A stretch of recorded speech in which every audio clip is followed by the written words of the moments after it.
and welcome back to Dragonborn Industries, where we're on episode 2 of Starfinder here on the Dragonborn Industries channel. And if you're listening on podcast, on the Dragonborn Industries podcast, which is crazy to think that now we're out on several different platforms and that we're doing stuff. Hopefully, people will be able to hear me as we go throughout this once more. Hopefully, the mods will text me and I'll actually pay attention this time. We'll get some music on. We'll just see how it goes. And yeah, minus a bit of house tidying or housekeeping that we'll do in a second. The only announcement for this week is that, once more, we are supported by our friends at Warrior Prints 3D, your one-stop shop for any of your 3D printing needs. You can use code TOTHESTARS, all one word, on their Etsy store to get a 10% discount. Other than that, thank you so much for supporting the show, Warrior Prints 3D. Please, guys, everyone out there, if you're watching this on YouTube, on the podcast, wherever, please go check them out. Richard is completely awesome, and his minis are incredible. As for the players, let us go in to say hello. Because here, -1, we are down at Tamsin tonight. She got on a plane because she was like, I've had enough. I'm not playing this game with you for 1 week. And actually, she was devastated to be going. So it's, I think that she's potentially going to be tuning in every now and again. So you might see her in chat. We might get texts from her. I'm going to run Kalex, so don't worry too much about having to deal with that, because the potential for tonight with where we left it means that anything really could happen here, and we could be learning a lot more, we could be doing a lot more. So I'm going to quickly introduce all of you who are maybe watching on Twitch or watching on YouTube or listening on the podcast to the players that are here, and then I guess I'll do the housekeeping. So we have my ever-loving and amazing friend Jack. We have Emily, who is just all the sass that you could ever need. Over here we have the ever-confident Steph and the most amazing James over here as well. These are tonight's players and the players in this campaign, and minus Tamsin again, who unfortunately couldn't be with us. This is the crew of a newly formed Starfinder / corporate delegation set out on a mission. I feel really outnumbered tonight. Well, you're all part of the same crew now. All part of the same crew. So it's part of the ship, part of the... I mean, we can go down that road. But I realise I've got this hot water bottle right under my thighs, and it's like, haha, there's no cover! No cover! So I'm going to put that just on that side of my leg now. I'm going to undo my jacket as I start to warm up. But yeah, so a bit of housekeeping that we're going to do. So last week, obviously, was our first episode, and we did, like, a lot of combat, which you guys weren't expecting. I was, but you guys weren't. And obviously, like, learning a new system, learning a new class within that system. Even though we've all played 5e, it's quite, you know, we're going to get things wrong, and that's absolutely fine. And only a few people messaged in, which was absolutely fine. Please, if you're gonna message in about rules, do it on YouTube. Do it on the comments. Just we're gonna respond to you better there, and it's gonna hit the algorithm for us. So put it on there. Especially if you want to say something incendiary. Yeah, please do. So I think the first thing for me that I just want to remind you guys is that do remember your class features. So for example, if you're an operative, you have a trick attack. This is like the rogue sneak attack. To do so, you would usually have within your operative class a specific set of skills that you are really good at that you can then use to basically gain I think it's a -2 to their AC. They get the flat-footed condition, so you get like an easier shot at them, and then you get your sneak attack damage essentially. So that's really good. Envoys get them at level 1. Which basically gives the players a +2. As for any kind of melee fighters, get up close and personal, absolutely fine. The actual thing I said about ranged attacks and being at -4, null and void. Ranged attacks within 5 foot kind of thing. Absolutely fine. All right, cool. The only problem is it triggers an attack of opportunity. Right. Sure. So attacks of opportunity in roll you out there, you nerds who know about this, it's fine. But for anybody who maybe doesn't, there are mechanics to the game and things that we do, and attacks of opportunity are when the character goes to do something, the enemy or the character, depending on which way round it is, gets to make an attack for free. It's a reaction essentially. But so attacks of opportunity are triggered by casting a spell, making a ranged attack if you are threatened, so somebody's in your melee, and also passing through or leaving a threatened space. That's it. Cool. So the -4 to the, you can be right up close and personal. Yeah, you can shoot them, not a problem. Yep. The other one was coup de grace. You said that you wanted to do a coup de grace. I was like, it's 20 plus KAC. Incorrect. I was thinking of combat maneuvers. Yep. That is KAC plus 10. So it is a little bit more manageable to do things like bull rush and stuff like that. Hopefully you guys can see on your character sheets there's like a quick actions thing where you can see your list of actions, and hopefully I just remind you that that's probably a good thing. Apart from that, that's the only tidy, and it was really on me, to be honest, for not, first episode, and that's absolutely fine. However, we're ready to watch Emily roll a load more nat ones. Yep. She is our nat one queen. But before we jump in, let's roll this.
And that is our opening credits! I love it.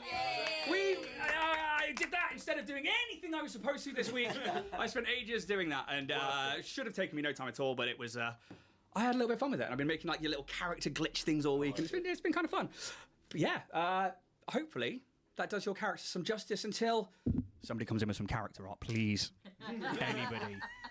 Just a little bit of character art for free. Just a little bit. Just a little bit. No, all thanks to your guys' creations. But we're going to jump in to episode 2 of Starfinder.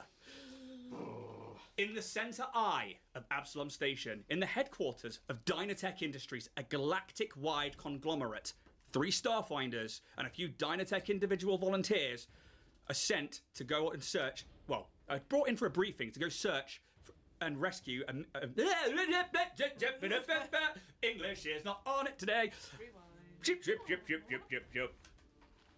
3 Starfinders and a few Dynatech individuals volunteer to go on a search and rescue mission to find a missing expedition crew.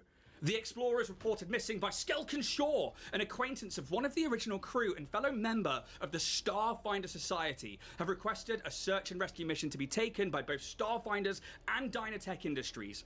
The brief to take place in the Dynatech HQ lobby briefing room is suddenly interrupted by a terrorist attack on the building. Jumping into action, the newly formed team, with the aid of Department Head Zano, fight back against the violent and shocking attack. Unfortunately, Joan the Skittermander receptionist, all-round nicest person in the world, only a few days left from retirement, was shot in the face and brutally murdered. During this combat, a dwarf tries to smash their way through the atrium's defense to gain access to the lifts before being stopped and brutally murdered by Zano. The attack is over before building security can even get involved, but when they arrive, Zano leads most outside to order units into a perimeter. This gives the party a chance to inspect the bodies, and in doing so, find that any clothing of note, any data pads have been removed to keep these people off the grid and unidentifiable. However, all of the attackers are heavily augmented, but with parts that don't quite fit their bodies. TJ Squeakerson, one of the company delegates, finds a secret compartment in a very well done prosthetic arm that doesn't match the other prosthetics. Definitely the best one on all of these individuals. And inside this secret compartment, a cred stick that would normally hold the galactic currency credits. When Zano returns, Squeakerson hands it over and informs the Shirin what they have found, and that they can't access the cred stick to see how much is on there, which seems suspicious. However, this is now in Zano's very capable hands, and the party briefly split up to put their affairs in order, seeing friends, getting gear, equipment, or some headspace to get back on track to find themselves, all congregating in the center of Hangar Bay 13, outside of a Dynatech Industries shuttle. So to set the scene, Docking Bay 13 is a huge hangar bay, capable of hosting many vessels of large size. The number 13 is painted onto the grime-trodden floor, barely visible under all of the extraterrestrial muck spread by the entry of so many vessels from so many worlds and the boots of the explorers and travelers from them. These ships here are all of so many designs and brands. Some freighters bring wares and exports, other luxurious speeders designed for racing. The smell of fuel, gas, oil, and almost an electric atmosphere is present at all times, and the thrum and noise of engines coming off and online is a constant barrage of noise that can be quite hard to hear over at times. The one end is a large, open window, that shows ships coming and going through ray shields that allow the passage of solid matter but keep the atmosphere inside Absalom Station. As you all begin to converge on this very distinct area in the hangar bay that has a painted symbol of the Dynatech Industries logo on a row of very similar shuttles are lined up underneath it. Some looking grubby like they've been well used or recently back from adventure, while others look clean, shiny and almost brand new. But all are the same grey style shuttle with a large cockpit windscreen and Dynatech logo by the ship numbers that are in place of where a name would be. These ships, a common sight in the Pact Worlds, as Dynatech employs them in their vast fleet of working ships and rentables. They also are available for purchase by the general public for a relatively low cost. The crew, now converging at the same time, have all been told that a shuttle is prepped and waiting for them to arrive in front of these lined up similar vessels. Having taken items found back to their home or collected items to bring with them, the party have got themselves ready to commence the mission. So I hand over to you, the players. What would you like to do now? Are we all sort of just meeting up, like, just outside the ship at the minute, or...? Yeah, so I would say that, like, towards, just past the halfway point of the hangar bay, and over to one side, there is definitely like a painted on Dynatech logo. It doesn't say the name, but it's just distinctly that logo. And with that, there are these shuttles, and you would know that's where you need to head to. And as you sort of all converge, just a little bit away from there, you're probably all finally together. Yeah. So, are we all are ready to go out adventuring, I guess they say? Yeah? All packed already? Good. Ready indeed. How is everyone feeling as we embark on our adventure? I'm going to pull out my camera and sort of uncomfortably zoom into everyone. If I can just get a few words, general feeling from the crew. How are we feeling, chaps and chappes? I think Kaz would sort of shy away a little bit, just kind of just looking for any kind of distraction. Well, yeah, Hello. Yeah. What about Vorag? Did you get permission to record us? Yes!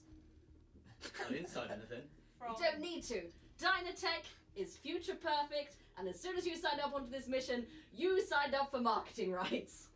Do you not remember that 19,000-page contract we signed?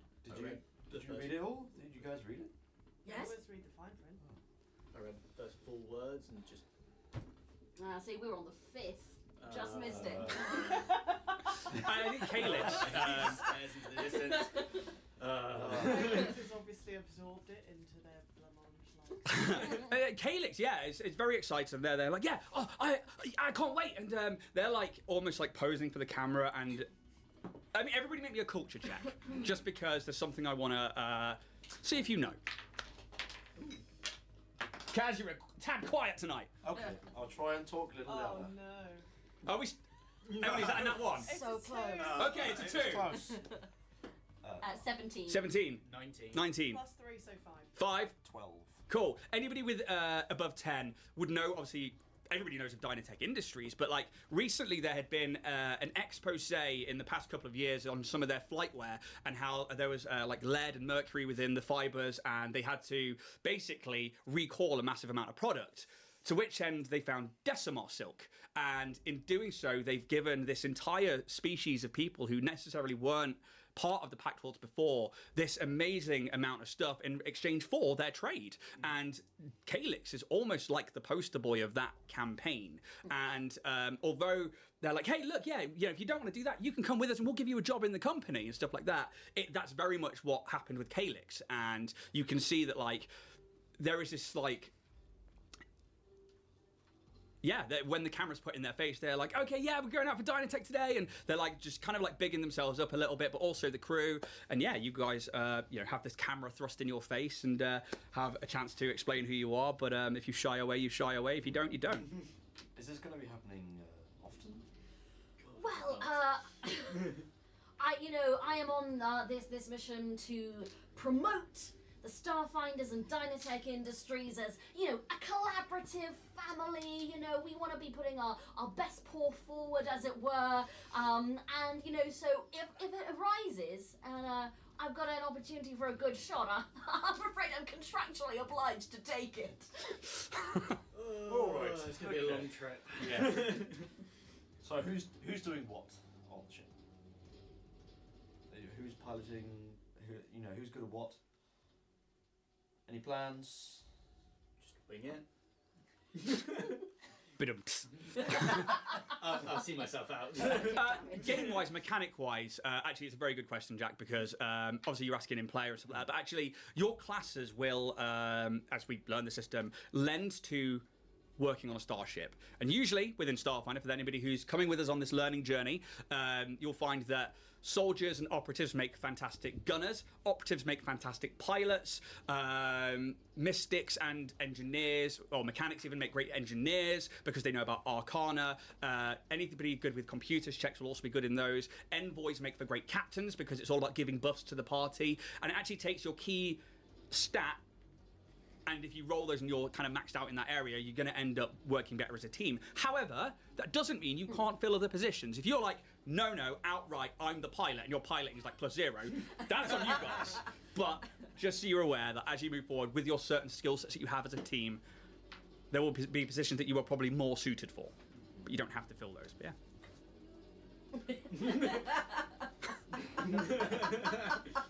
I think we found our pilot. Wow! Yeah. Such skills! Where did you learn to drive like that? Pilot. You're clearly right for the job. Yes, absolutely. Pilot, tick. Well, I mean, if you are going to do that, I'll hand you a sheet in a second that you can write those down on. Because this like grubby orc mechanic steps out, and they're a half orc, and they have this like greenish grey face, and they have these two tusks that point up. They wear this set of black overalls with a white Dynatech Industries on it, and they've got like a tool belt with wrenches and like what can only be described as gravity spanners, which are these incredible tools, and just all the kind of, to hit a cliche, sci-fi style things and grubbins that you would imagine to have around, and like a satchel, and they're covered in oil and grease, and yeah, they come out and they're like, you must be the crew. Are you here for Dynatech Shuttle 4825? Yes, I believe so. Good. And they begin to show you around the ships, and they take you to a very clean one, which looks like it's just been freshly washed, and there's still like water dripping off it from where it's been through what is essentially a ship wash. It's spick and span. They take you, it's a small shuttle, large green windscreen, and then they have to lead you around the back to where there are these two big circular thrusters, and a ramp is down, and there is a door that is open. And they're like, this will be your vessel for the foreseeable future.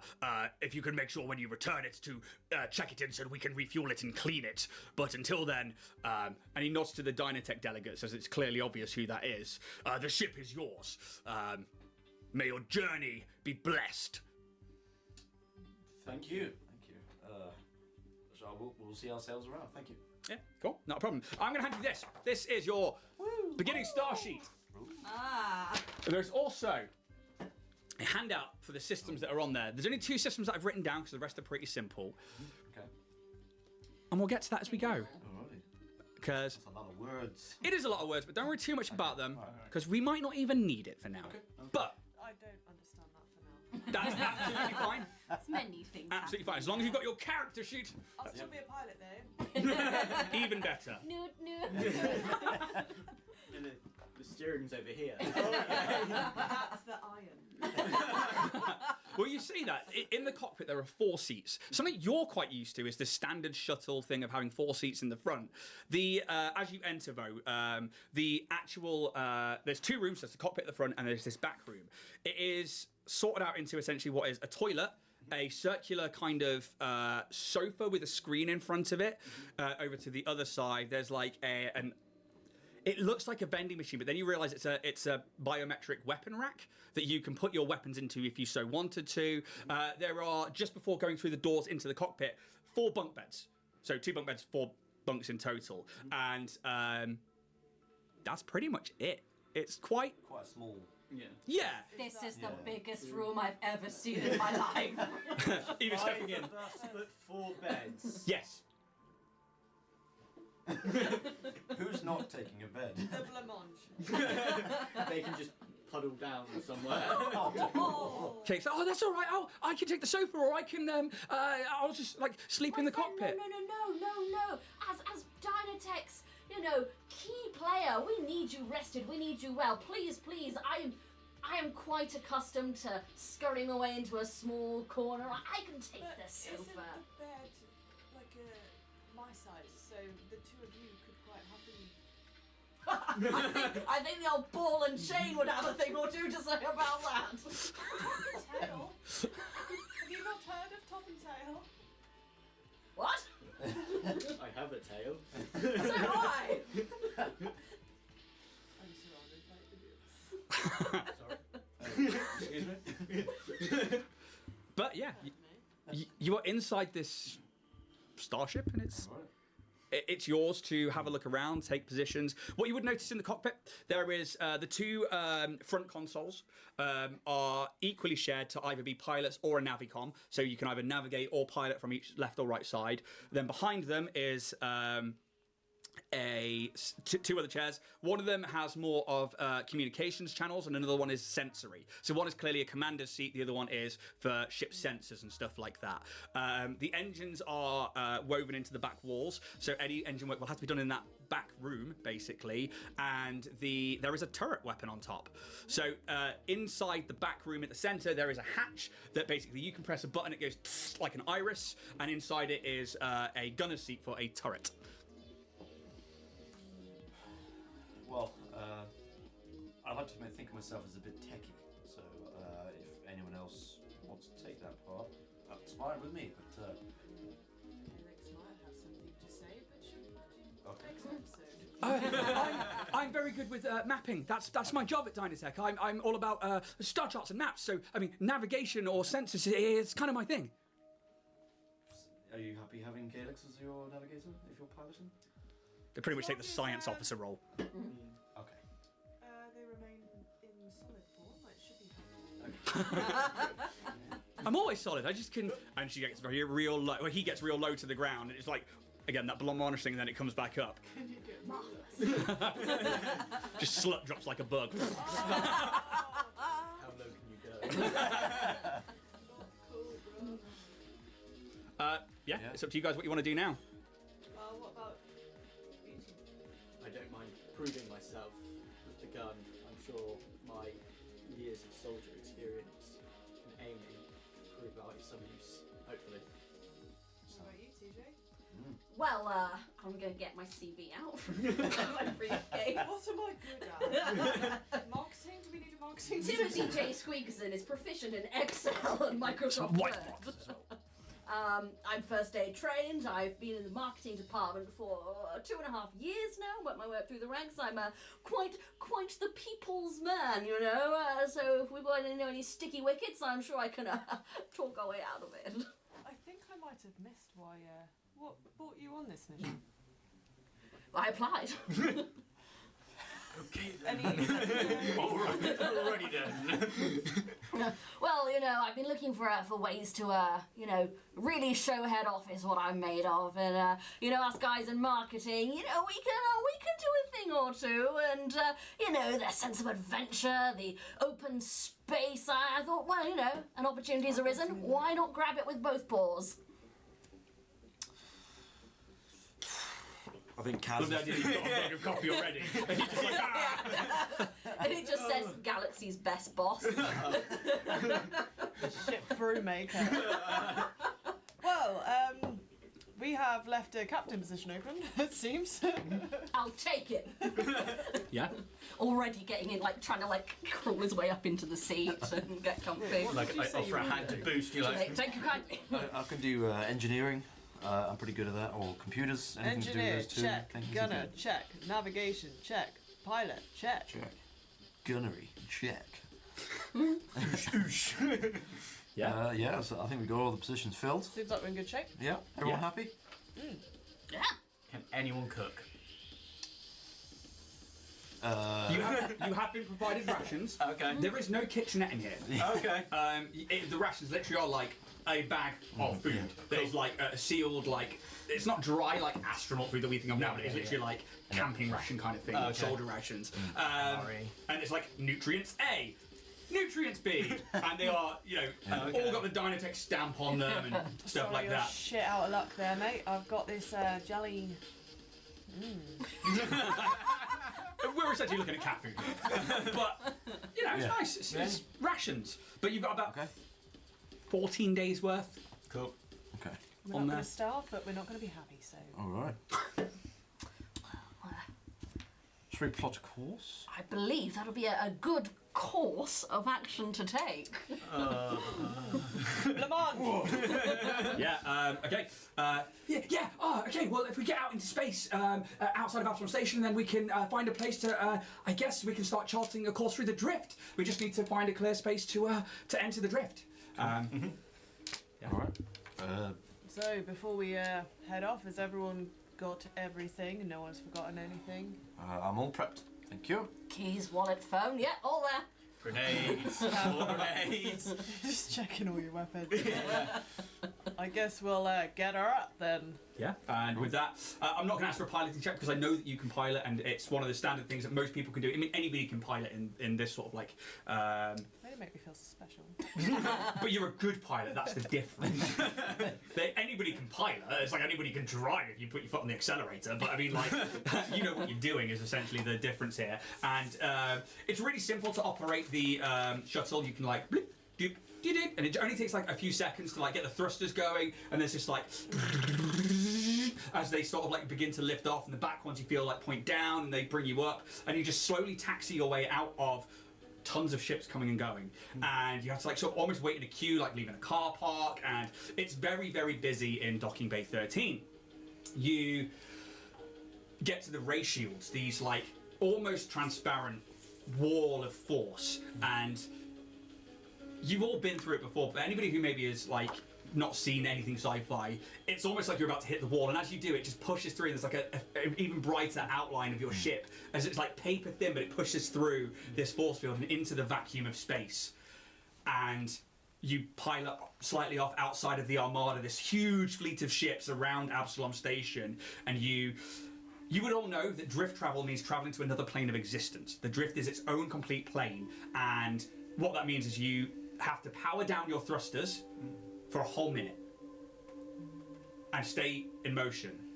So, you position yourself in a clear area and begin the process of turning off your thrusters and anchoring your position with the Navicom. Bloop, doop, doop, doop. Oh yeah, I think I've got it now. And for one whole minute, while motionless in the endless void of space, you begin to power up the drift engine. The internal hum begins to get louder, but not abrasive. The sound of it gaining power is clear as the gentle rise in volume and pitch builds and builds. And then with a bassy pulse, a wave of energy bursts out from the center of the drive at the back of the ship and crawls out all over the insides of this ship, working its way over every surface and every person. And then we see it push through the hull, and on the outside where it begins to retract back towards the drift engine at the back. And as it does so, your view from the cockpit in the deep, dark depths of space in front of you, dotted with distant stars, begins to fade to purples and blues. Distant clouds of broiling energy create an endless abyss of movement, while dotted around are various chunks of matter. Without the perspective of your surroundings from before, it's hard to work out how far away things are, how big they are, how small they are.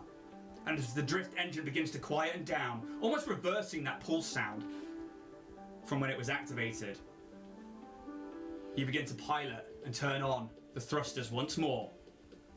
And as you do, a gentle hum of the starship engines bring to life, and you are free to begin your journey through the drift. Emily, Skelkin Shore, can you roll me 3d6? Ooh, no. Can I have my bag, please? So, when you travel the drift, you travel it with your normal thrusters. What it does is almost like using an extra planar space to like, it's shorter, it's not always the same, sometimes it takes longer, sometimes it takes shorter. You would all know that getting back to Absalom Station takes 1d6 days for the game mechanic, but getting anywhere in near space, 3d6. Oh, so the higher I roll, the longer it's going to take? Yes. Oh, this was the one time it wasn't. Oh no. Come on. 13. 13. So the chartered course is going to take you around 13 days, and Caleb's like, oh, it's not too bad. I've seen them take a lot longer. Actually, this is quite down the middle, realistically. We've only got 14 days of rations. But there's some rations there when we get there, hopefully. Well, I mean, Zano did say if you need anything else, there's 2 weeks worth of supplies, but pick up anything. So did anybody else pick up? No. Well, yes, we just hope that there is more Wonderful. there. At least we'll arrive there with 1 day to spare, with hopefully no interruptions. Maybe we could try and find, I don't. Is there a service station on the way, or How much does Dynatech care? Dynatech cares? Oh, well, a lot of the maps that I've seen, there are chartered shipping lanes, but they are solely for the purpose of trade and logistics. And unfortunately, we're chartering different courses, but those ones take a lot longer, a lot longer. But if we can see what the DAC-G system's like, that could be a whole new service station on the stop. Well, there we go. Fan-fucking-tastic. Well, Glad we have you, Calyx. I appreciate the confidence. I mean, we seem to have overlooked something mildly important, don't you think? Yeah. So do you guys generally purchase your meals? Is that a thing? Yes. Huh. No, we don't normally get them for free, just roaming around. Ah, see, this is why you need to work for Dynatech. You just get them. Every evening when you come home, there it is, ready for your consumption. Dynatech cares. We literally don't even have any in here, and I knew So- we were talking about buying some. Who would like to roll a D100? Ooh! Go on, roll your golf ball. Who Go has for it. them? Who has? Oh, the When's big, it? Now you got to work out what it says. the big ball Yeah, 100. good luck. When it stops rolling. Oh, what's the 55. 55. 55? Okay. Let me write that down. Mean. Your first day of travel. Ah. You. A dragon, a pit, no. And there are fucking dragons in the drift, by the way. Space They're like, dragon. just FYI, like, Here to steal your rations. there's a picture that I love from, I think it's Alien Archive 1, and it's of a blue ancient dragon with a fucking lightning cannon on its shoulder. And I'm like, I love this. This is so cool. I But, really hope that's not 55. well, you say that. Day one. You begin to pilot your way through the drift, and the first thing that's clear for anybody who has not been in the drift before, this extra planar space clearly, and it's been told to you, but now you see it, fragments of the material plane every time somebody jumps to the drift is ripped out of reality and brought here. That could be the size of an atom, or it could be the size of a castle, a planet. And you see them for the first time, these terrain-like masses. Some of them are broken stone of an ancient mine. Others are parts of a glorious civilization that has this beautiful modern-day architecture for you guys. All of it just ripped away from its home and left here adrift in the endless sea. And there's huge gaps between them, and then huge clusters of them. It's so hard to tell where one starts and one ends, or when there's going to be the next one, because you've been going through a field and sea of them, and then all of a sudden it's blank, and just this purple and blue for as far as the imagination, let alone the eyes, can take you. But your first day's travel, it's clear, and you are free. Is there anything that you guys would be doing on day one, apart from marking off 1 day's worth of rations? Yeah, rations that we didn't have. I'm severely missing some. I think I will probably check. Just put them on the ship sheet, it's fine. I will check the engines What? to make Put sure. them on the ship sheet. make sure the engines are all working properly as intended. Give me the ship is in good condition. Give me an engineering check then, please. I will do. Wow. So that sheet there that's laminated, you can just write on there, In the 13 notes? Russians, any way you want. They're all dry white markers and it's laminated so that you can adjust them as and when. Nice. Because things like shield points and hit points all change if you end up in combat. 14 days each. Yes. Yeah. I will be generous. That was a very good question. Run out real quick. They would have supplied you with 14 days each. So Okay. Cool. down And to why 13 is each. that? So I'm not gonna say it. I'm not saying a it. day. Yeah.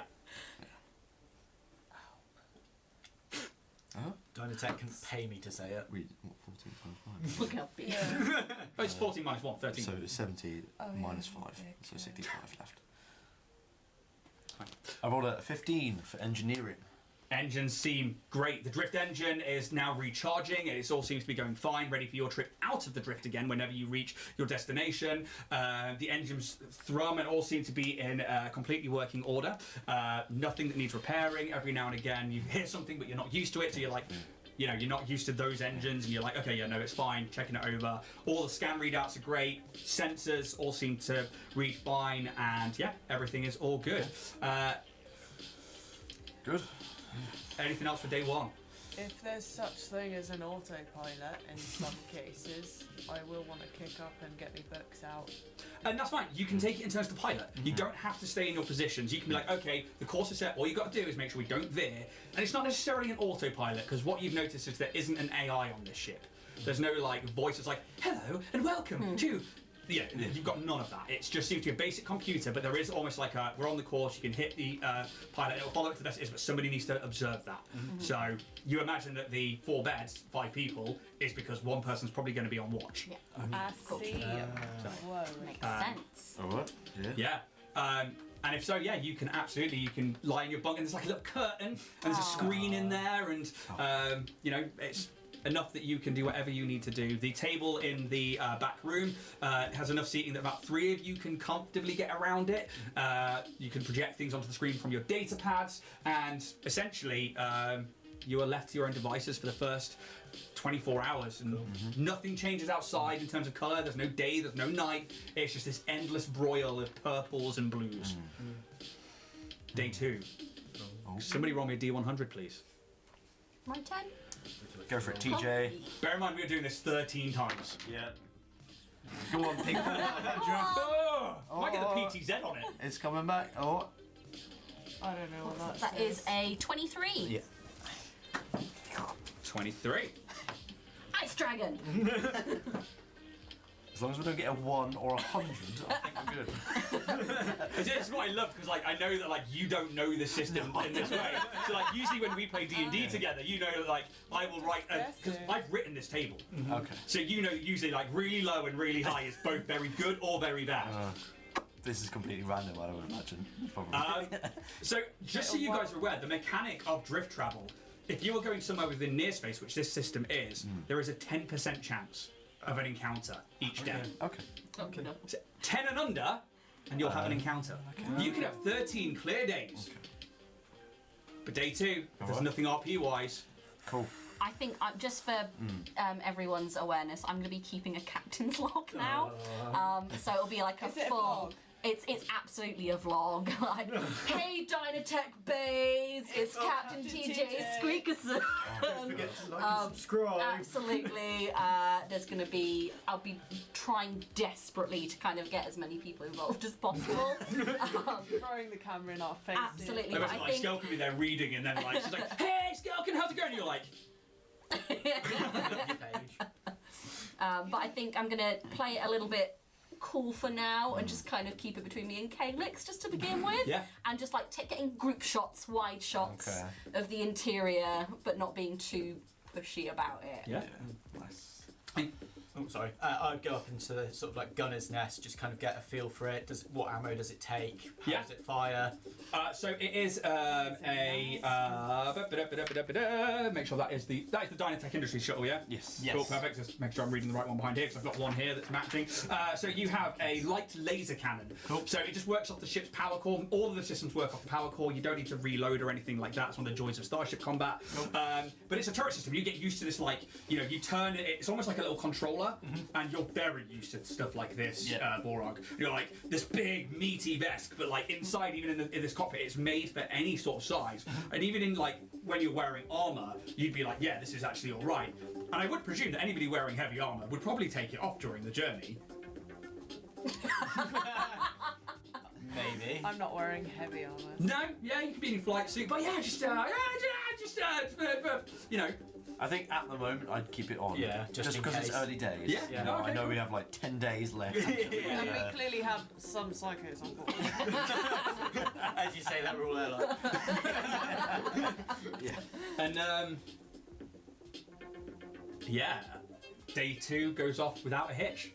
There is nothing in your way. You pass a few of these planar bubbles, which are like bits of other planes that almost like push into the drift but are still within their own plane of existence. And it's like as you're navigating through, and every now and again, Skelkin, you have to like just adjust what the AI's in, or like adjust the star chart because everything's moving, and you just like nudge it to one side. But you see like lava fields with elementals in it, or you see like brilliant pink grass of the Feywild, or you see like the turning gears of Mechanus and stuff like that. And you just, yeah, every now and again, you get glimpses of the material world, or you get glimpses of other planes of existence. But you also get glimpses of destroyed cities that have been pulled into the drift and other bits and bobs. Day 3. Who would like to roll the D100? Can I roll one that I can read? No, I don't trust the ball. Bye-bye. He decides who goes. Ooh. Oh, or not. 50. 51. By 51. Yeah, that's a 1. We like it. So this is going to be another clear day of travel. It's almost like the course that's been set by both Dynatech and Kalex is working really, really well. And you realise that actually this is becoming really easy now to navigate around things, and to see that when something starts to drift in, that you can like get around it quite easily. Day 4, I presume, Kaz, you are rolling this one. Alright. Since we're going around the table. I get one. You want have the ball? Yay!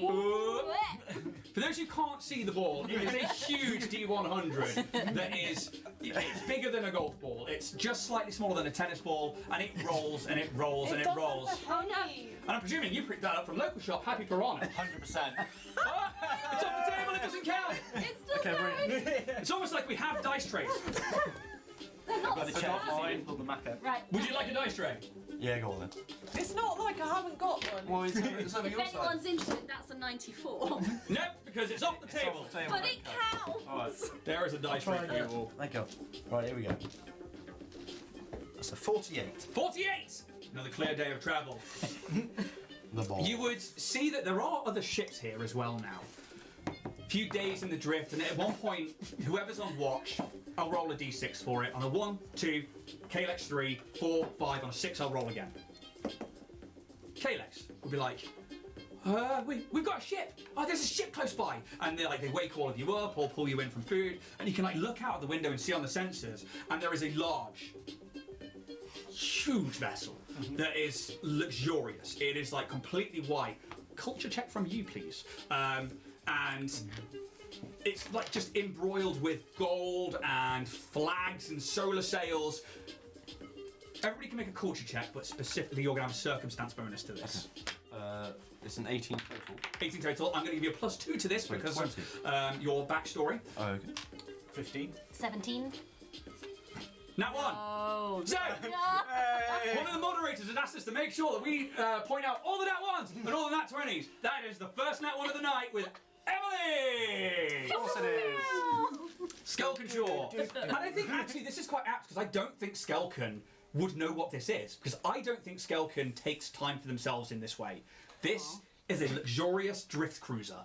And it's just far enough away that you can just make it out with your visuals and with the sensors. And this is from Verces. I might be So- putting my book down at this point. Say again? I might be putting my book down at this point. Yeah. Some interest. Say what? I think you meant your real book then. I was like, what? But this is from Verces. This a planet within the Pact Worlds that is tidally locked. So one half of the planet is luxurious and always sort of faces away from the sun. The other one always faces the sun and is basically a scorched desert and barren land. But the side of the planet that has life, essentially, is beautiful, and it teems with trade and with business. And they also have this line of cruisers that they send out. And people specifically come to get on these Verces luxurious drift cruisers, and it takes them through the drift to see other planes of existence. And if you can imagine, like, you know, going around the Ned, it's like that, but between the planes of existence. And yeah, so you see that off in the distance, and you would all, yeah, with those kind of rolls. And actually, I didn't roll for Calyx. So we roll D20. I've got their sheet in front of me. I better not do it. Please do. Killer. Make a bad culture check. That's Killer. a 6 on the dice. She's like, oh, I've never seen one of those before, but that's why she gets you. He gets you, sorry. I'm going to keep misgendering people, and I apologise. And yeah, it's a luxurious cruiser. But if there's nothing else from you for Nope. this day, Are you still going about enthusiastically with that camera? Oh yeah. Are we talking batteries, charger? oh, Yeah. you can charge things on the ship. Okay. So any ship that you use as a crew, it's a standard rule within Starfinder. Things like your armor, which has like enough day worth its level in like atmospherics or environment, gear that requires batteries to be charged or anything like that, you can recharge them from your ship or from anywhere on an Optimum station. I'm thinking about maybe they go missing for a day or two. If it goes missing, I will tear this ship apart. Not the camera, just the battery. I will tear this ship apart. Do looking you for try it. and take the camera battery? I'm not gonna do it if they're around. Okay, you can wait till they're asleep. You tell me how you take it. Can you just step inside the airlock with me here for a quick second? Realistically, is it on your person every waking moment? Because are you gonna leave it if it's charging? Oh, it'll be left when it's charging. Yeah, like as I said, at this point, it's kind of just slow and steady, trying to warm you guys up to getting used to the camera, and so it's not going to be like attached. It's not attached at the belt clip or anything. It's yeah.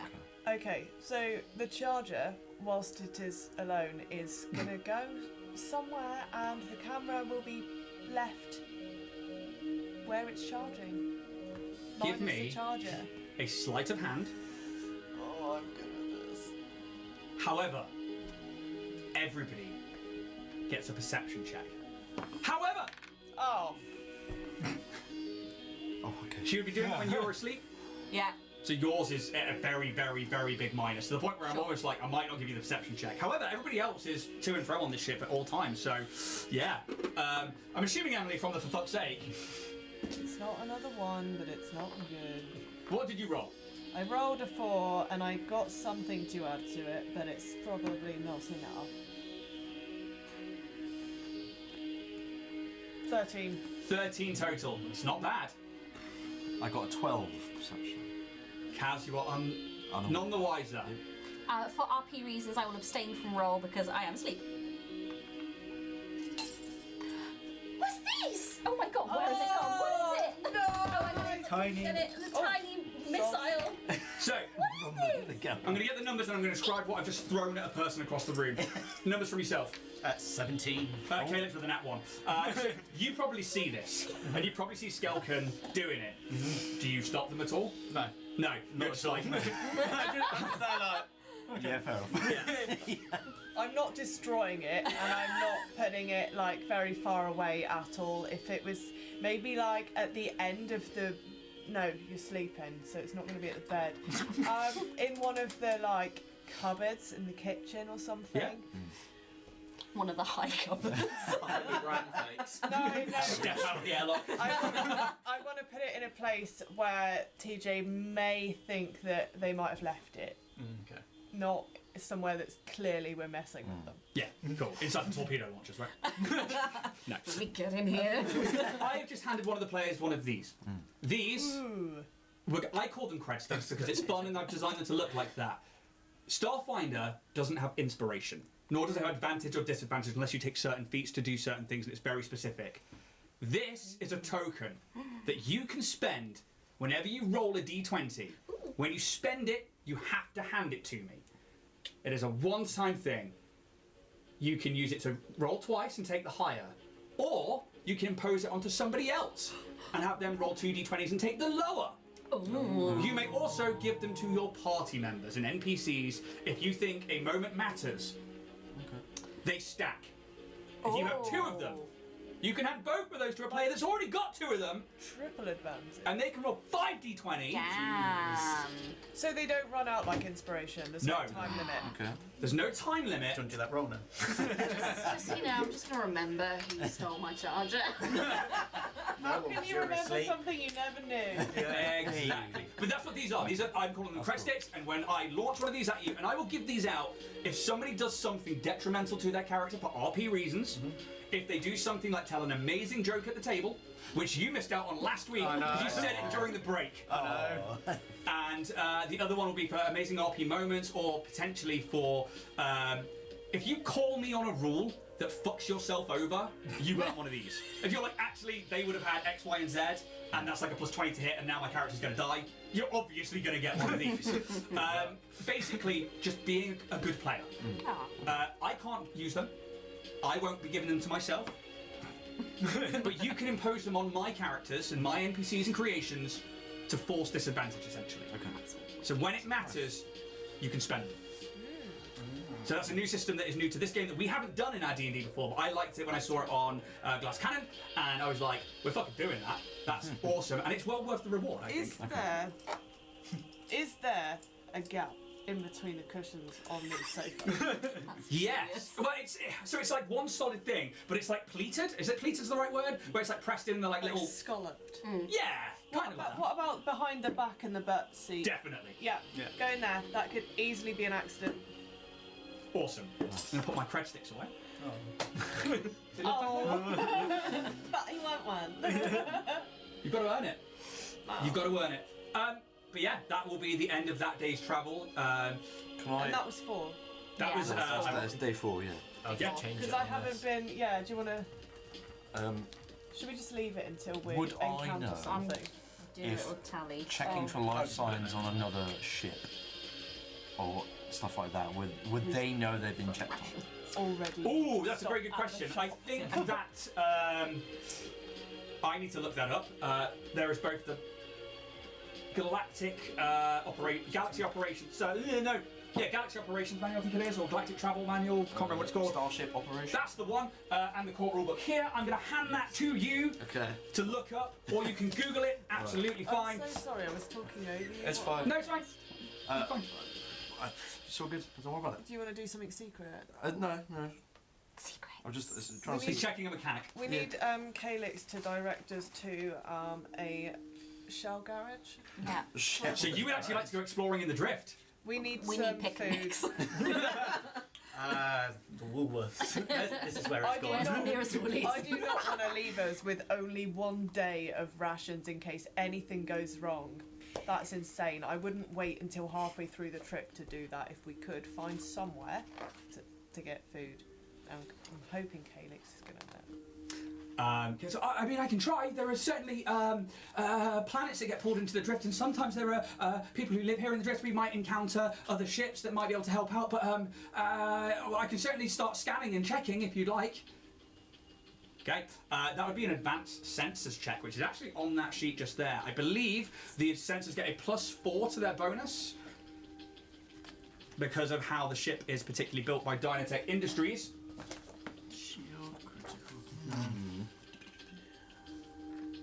This is where, and again, for anybody watching, we're learning this game.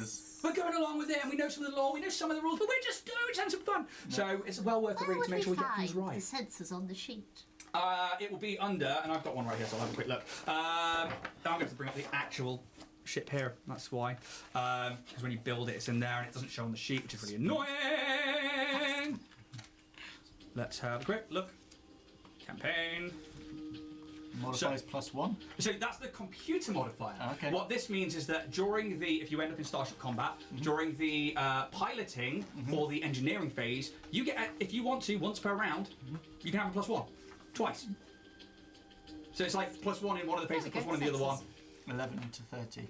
So that'll be the amount of hexes. Oh, why is my internet going slow now? I can't find anything on it at the moment. For now, we'll say no. Okay. Just because. Okay. I'm pretty sure it's a +4 because this is what I was diving through earlier on, trying to sort out for today. Is it's a +4 for the shields, not shields, for the sensors. So we'll go with that one. Calyx is going to make a roll. They get that, and they get their computers, I believe. What is Calyx checking for? I was reading rules.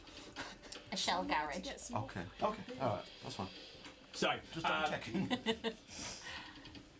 they're like, oh, I can't really see anything at the moment. There's so much debris and the planar bubbles are such a problem. But I'm sure if we keep going, something will crop up. We're going to starve to death. Oh, no. We are on track. We're making good time, and I'm sure that, if things do get a little bit spicy, we will find something in an emergency. We'll be A-okay. Also, has anyone seen my charger? Perception check. Ooh. 18. So I need to know how well you've concealed this. So we need to make some kind of contested roll, really. We know that you took it in their sleep, but then you've stuffed it down the back of a chair. So I'd say that you could use bluff for this, but that's more of a charisma-based thing. However... Sleight of hand, maybe? Yeah, I guess I'll give you sleight of hand on that one, or a straight-up dex check. Yeah, go on, take sleight of hand, just to see if... So I roll? Yeah, roll it, because I want to see if you can beat an 18. That way it's at least contested for now.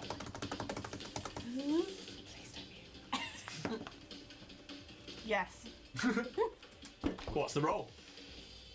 Maths. Give me a minute. Is that 14? Yeah. Give me a minute. Yep. 23. 23!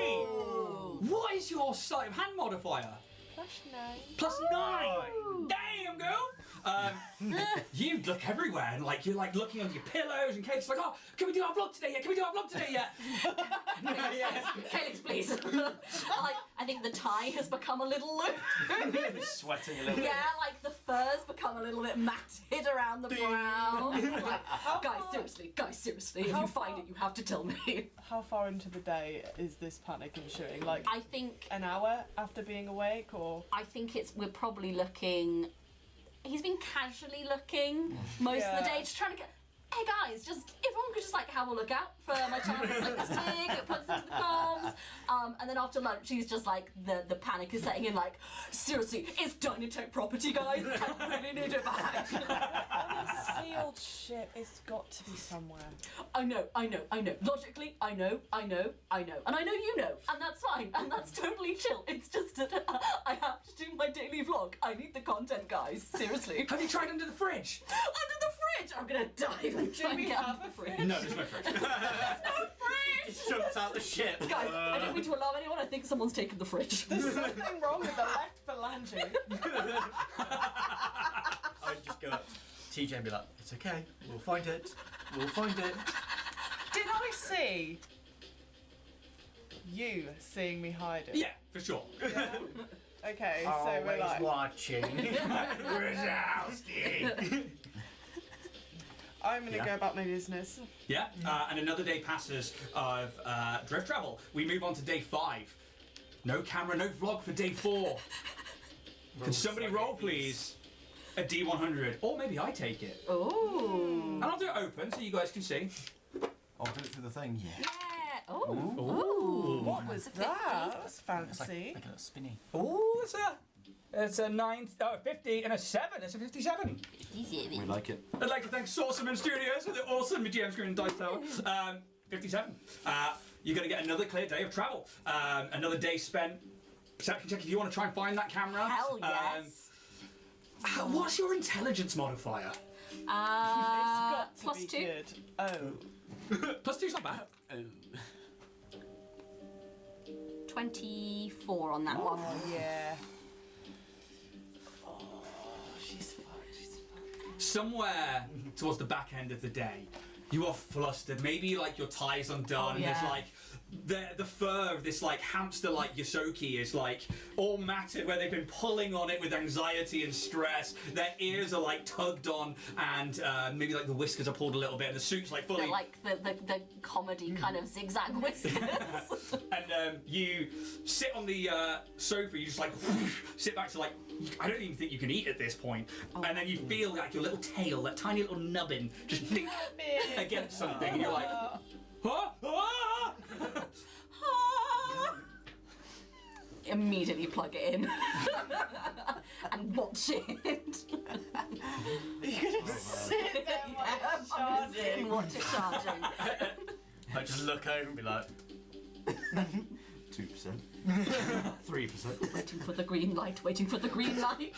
Is it anything else you guys would like to do? I would say that still on this Still point, day 4, yeah? we're now moving on to day 6. Oh, I'm right, yes, of course. still yeah. like Yeah. not really trying because I can't do a fat lot, but it's still on my mind that I don't want to get to this place with 1 day's worth of rations left. I will give them another senses check. Has that cruiser gone? Yes. No, I'm Yeah, sure it was it's very far off in the distance. It was just almost like a visual thing that was picked up by the very long-range sensors. It's a pretty good roll. It's a 14 on dice plus the 4 for the sensors, plus they get their computers, which I believe is a +1 for Calyx. Yeah, +1. So that is a 19. You pick up your first sign of something that's not drift travel, debris, planar bubbles. Can somebody roll me a d20, please? Anyone who doesn't roll that one? I'll do it. I'm doing it. you can do it. It's a 4. A 4, you say? I do say. You say a 4? Yes. Okay. Say, you die. Nice dragon. You begin to make your way out of a debris field. And you see another piece of debris. God knows how many miles away, but you can see it and the sensors can pick it up, so it's close enough that you could get to it, and it wouldn't like display your dislodge your course or like put any more time on you or anything. There's a ship. Oh. Dead. Floating. We don't like these. I'm gonna get on that. Okay, so there's a ship out there. There's no power. I'm already getting my shit on. Gonna unplug the camera. Get that ready. Can I go help Calyx perform like a sort of life sign check on You can give me a. I think that is an actual Uber Magits, you know. One of them. Yeah. One of them Uber Magits, you say? I haven't seen one of those since the before times. I need to bring up the actual ship, and hopefully it'll damn work for me now. Because there are actual actions that you can take as crew members. And where is Dynatech? Industry Shuttle 4825. The SS Joan. Oh. We travelled back in time. She was definitely some sort of badass in her past. Oh yeah, absolutely. Yeah, sure. Military Joan. She was also probably also like a space sensey seller. Definitely part of the pyramid scheme.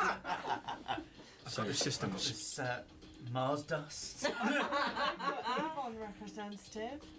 Yeah. Oh, Joan. Well, Dynatech, not Avon, obviously. Dynatech probably has like an Avon out branch.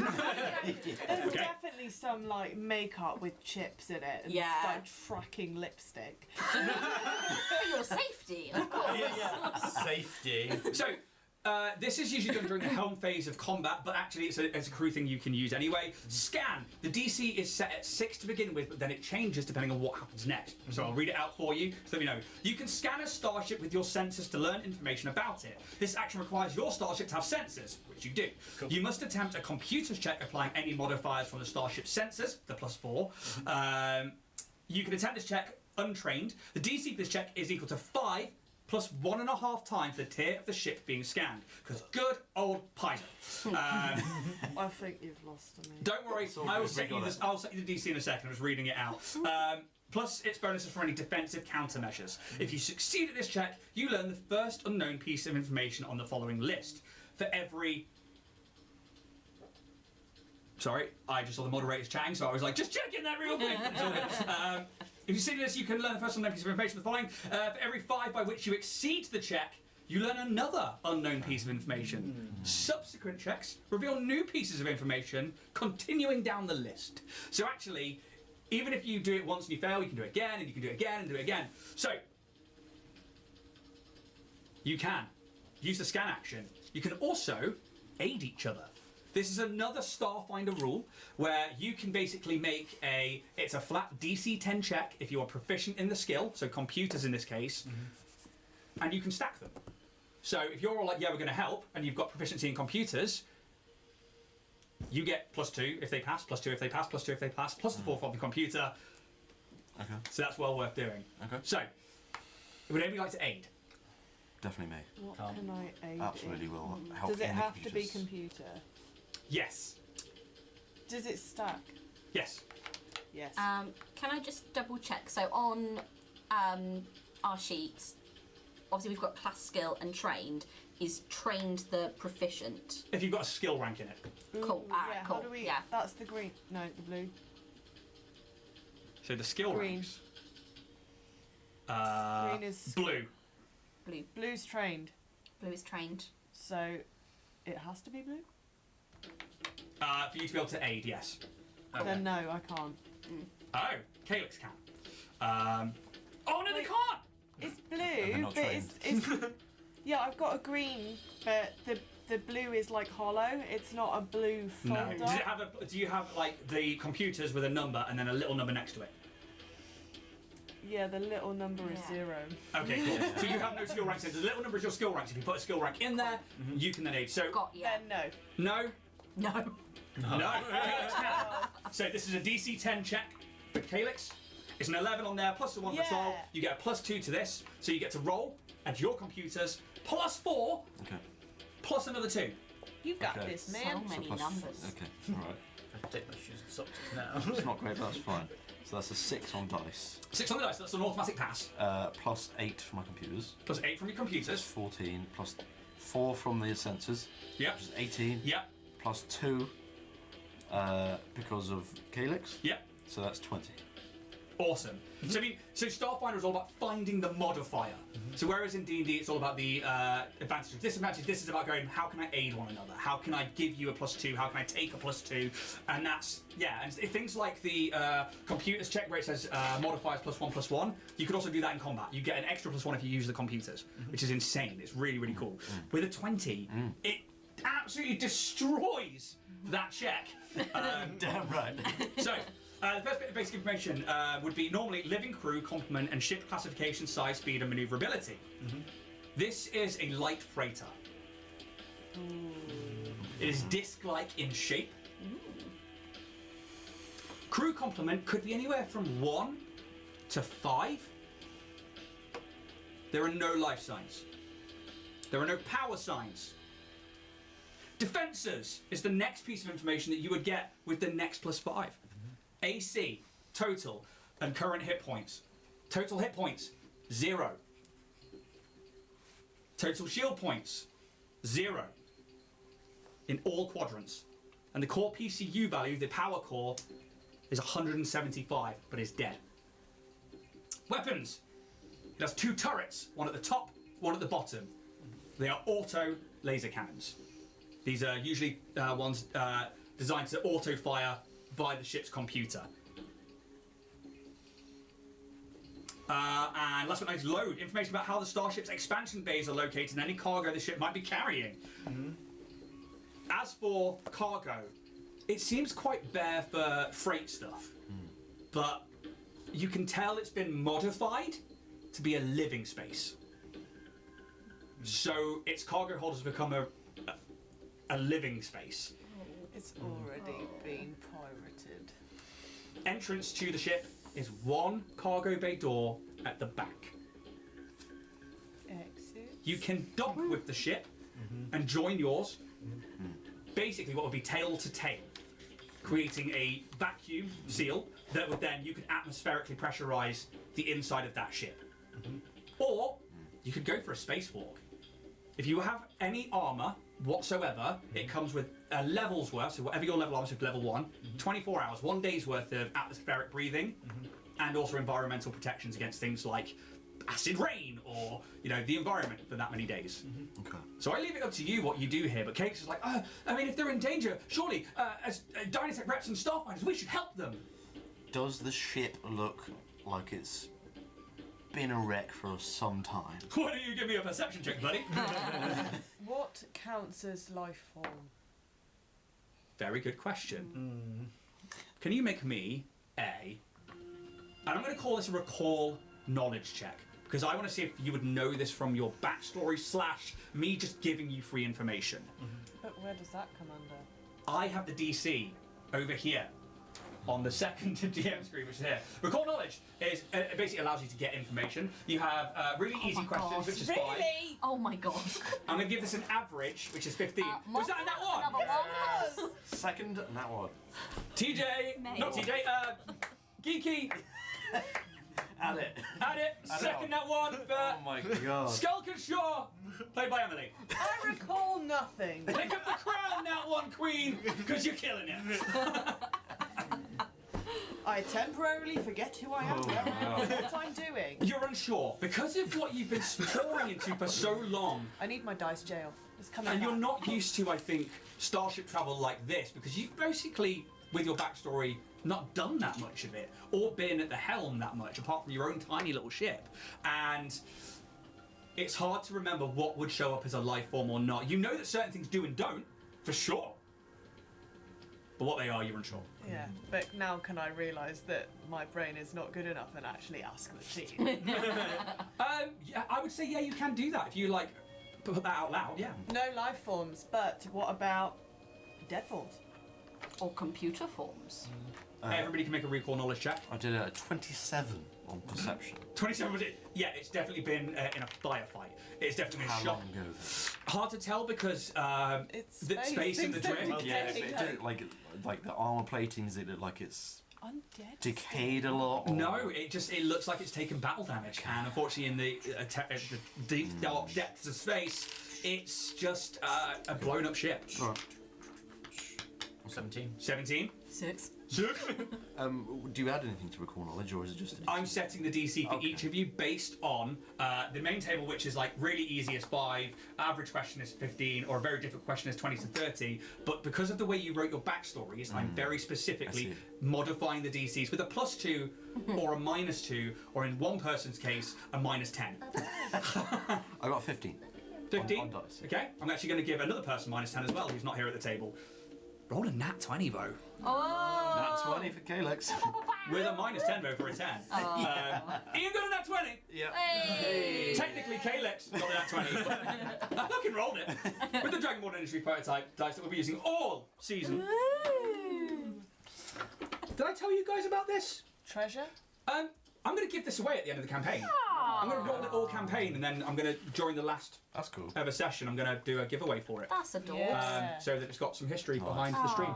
And you can have our grubby hands all over it. Yeah. I might polish it before I send it out. I don't know yet. But yeah, Depends how people The feel. nervous sweat. who would like some DNA?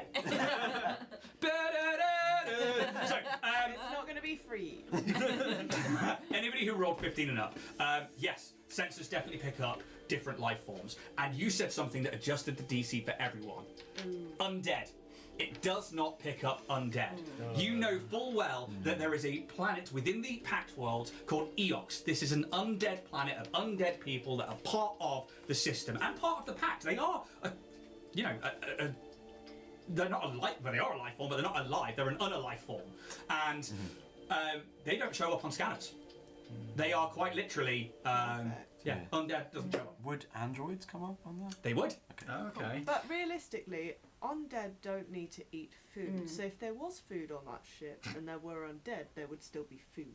We're about to become pirates. That's it's not a bad shout. Is there a way of trying to ping a comm over to this ship or anything? Yeah, and as a captain, you have the comm. You can, flick it on. The scan would reveal there's no atmosphere inside, but yeah, it's Okay. worth a go. I would, yeah, I'll flick it up and be like, Wasn't it dead though? there's no power, right? I mean, it's worth putting out a little maze. Is it worth putting out a hail just in case? Do we think? Do we think we've been stealthy up until this point? I mean, we're in line of We sight, haven't right? said. Yeah, for sure. Oh, Maybe ask if they need aid. Yes. Yeah. Would I know if we sent a comm out from the ship, if that went onto personal computer devices? Usually it's ship to ship. Okay. You think Star Trek when it comes up and it's like, boop, boop, and then like a big screen comes up and you Okay. can hail them that way. I'm obviously all for stealth, but at the same time, I suppose if there's people alive, we shouldn't rob them. Also know what we're getting into, because if we Yeah. don't get a hail back, Yeah. we've got a chance of maybe getting some intel as to what we're going into. But Yeah. we're going in, realistically, on a mission. We're going in for food. Now, if there are survivors and no food, we will have less food. We've also got a publicity opportunity. But then as Starfinders, we've got the right to help. We have the right not to. We've got shit to do. But We won't be there for long. the, I mean, We can always put a... I'm going to cover my kind of camera and just talk. What we can always do is just put out a hail. If someone replies, we can be like, oh, no, we're going through a space tunnel. Oh, we're breaking up. And then we can just skedoodle. crossing up a bag, you're on video. Click. I'm up for sending out a comm, but Yeah. Well, thank you for asking, because I have just realised you're the captain and you can do what the fuck you want. Captain doesn't necessarily mean they own the ship. It could be your ship, but they're better suited to a more charisma role. So actually, you know, don't think of it like we do with guys, D&D. I think in my world, a Yeah. captain, captain Yeah. should have more authority than Listen, anyone else. here at Dynatech, we're one big family. You know, if you guys have got things you want to come to me with, my door is always open. You know, with Moves the little Wellness curtain. Wednesday. He's got his office hours pinned to a curtain. Could you maybe take a laptop with you when you go boarding that ship, just in case I need you for work? Don't put your emails on your compad though. Like, we don't do that. That's not the culture. Except me, I'm allowed to. Just check in every now and then. Also, go to the bathroom on your breaks. I'll flip the comms. okay. Is there any actually, before I start, is there any identification on this ship as to its like name or anything? You know what's a great time to bring out a different book? And I think that's actually a very good What question. is all this? You looking for core rules? Or? No, I'm looking for this one, Oh. Roll and Play Press. Oh. Not sponsored, but if you do want to Roll and Play Press, you are really cool guys, and I did actually enjoy meeting you. You're really cool. Is it Barrier? That's why I'm getting this out, so it's not Barry. So it's not Barry the ship. Barry the big ship. Barry the small ship. Barry's tried. brother. I'm just ripping him down for his DM skills. I have to come up with names. You're shit at this. You're not. So let's have a quick look through. Let's play Name That Ship. Well, here's the thing. So now I need to go through the entire thing and be like, where's the ship names been? Shall we? Ships and vessels. There we go. Can you roll me a d20, please? Oh, I was just about to. Prematurely. Oh wait, this is the one I fell out with. It was right at the start of the book, by the way, right there, and I could Oh have wait, used this the. one doesn't matter, so that'll be a 20. Oh, there's the last 20 Actually is. for the stats. Wasted. On a useless roll. Oh. Oh my god. Do you have a jail? Oh wow. Do you want to know what the name of the ship is? Oh god. It's the Yes. sexiest name, isn't it? It's the Opal Gem. The opal Opal gem. Gem. Gem. That screams treasure. Does, doesn't it? I'm just I saying. don't think it changes what's on the ship. You never know. I think it should. And flip the With a comms. 20. Flipping the comms. Already been Uh, robbed with a Opal Gem. This is the SS Joan. We all salute. Well, you're breaking outside of company protocol there. I'm actually protecting our interests just in case they are. Yeah, no, cool. Yeah. You crack on. I'm just gonna write it This down. is the SS Joan.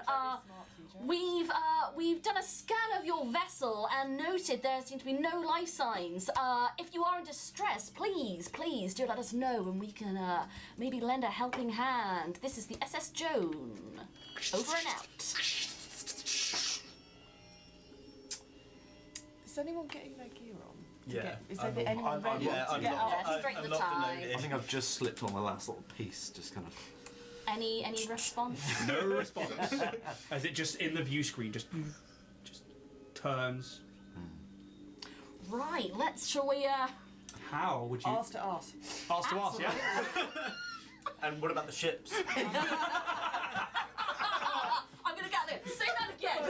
There you go, motherfucker.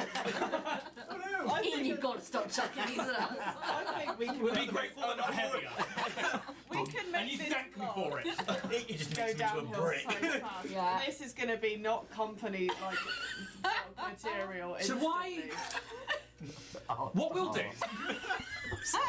Us to us. Well, no, we're going to take a break. Because I genuinely need to set up a battle map. Oh no. It doesn't now. battle maps don't mean battles. So Jack perfectly knows this well from me. Battle maps, when it comes to my campaigns, don't always mean battles. But I would like to give you guys a more immersive experience for this particular thing. So guys who are watching on Twitch, we're going to take a break. If you're on YouTube, I'll just cut the video and we'll be back in a second. Yeah, podcast listeners, thank you so much. We'll be back in a moment for part 2. We're going to take a 5-10 minute break. We will see you on the other side. See you soon.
multiple. So we're back.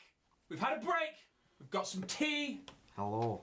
Listen, I've had the way you just said hello. I've had hello. I'm Slow Peter stuck in my head for like 2 days from Bob Mortimer on Taskmaster, and it's like you just said that. And I was like, I'm Slow Peter, and nobody would have understood that unless you've watched Taskmaster, which nobody's clearly watched that.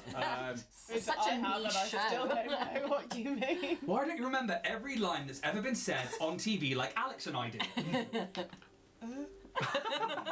Okay, Causa. But we're back. Welcome back to part 2. Anybody on YouTube, podcast listeners, but here on Twitch especially, thank you so much for sticking around. There's been some lovely comments in chat.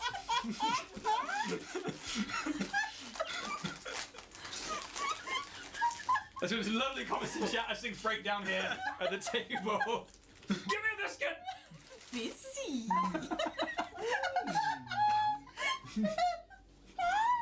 This is what I wanted. The first person to break and just start giggle fitting all over the place. And it was Emily, the one person who was so scared of it.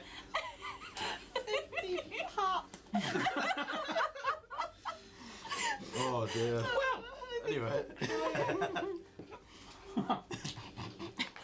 the party, having explored the drift now for 5 whole days, and on day 6, have come across an anomaly.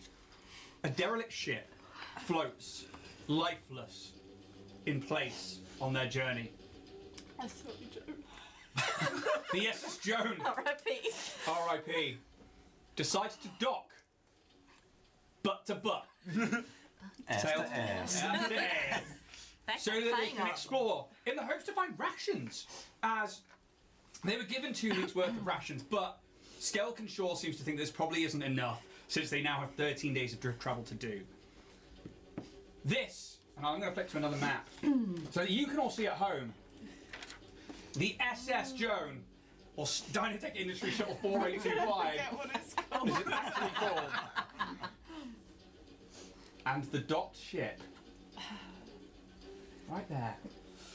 And what I might do is I'm going to bring it forward a little bit so that I get the camera more of it so that we can see the minis inside. Because we've got all of our character minis here printed by the amazing Warrior Prince 3D, who obviously you can get with code to the stars. Our Starfinder promo code To the stars. To the is stars. a permanent 10% discount.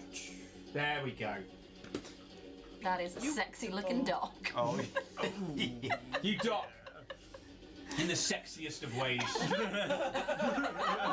We call this the butt scissor. You're like twisted and And they were roommates. I did hear a good joke the other day. It was like, you know when you like you start something and then you question it. No, I think it's gonna be fine. Have you started now? Yeah, exactly that. It's like, Train of You're questioning course. it, aren't you? Goodbye. what's worse than running with scissors? Falling with Scissoring with the runs. Yeah, there it is. And we're cancelled. But no, guys. So spicy. Yeah. I think that was clean enough. That's fine. That Yeah. was clean Wow. enough. There's kids are like, Mum, what's scissoring? Ask your other mummy.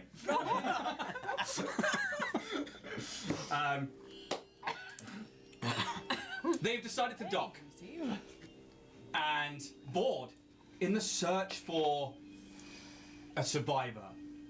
Gear, rations, maybe information on why this ship has been left floating in the drift.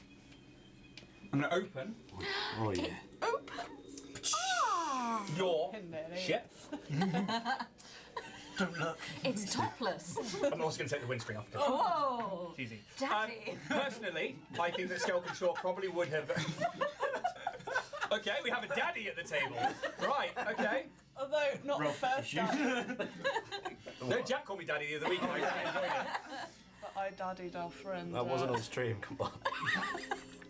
Don't call him out like that. We gotta do with others. So, I'm going to put Vorag and Kaz in the back. Actually, no, you were making scan checks, weren't you? So I'm going to put you in the That's true. Yeah. in that one there with everybody else. But Vorag, your turret would have been up here. So I'm going to leave it like that for the moment. And it's just to give you a visual of what your ship looks like.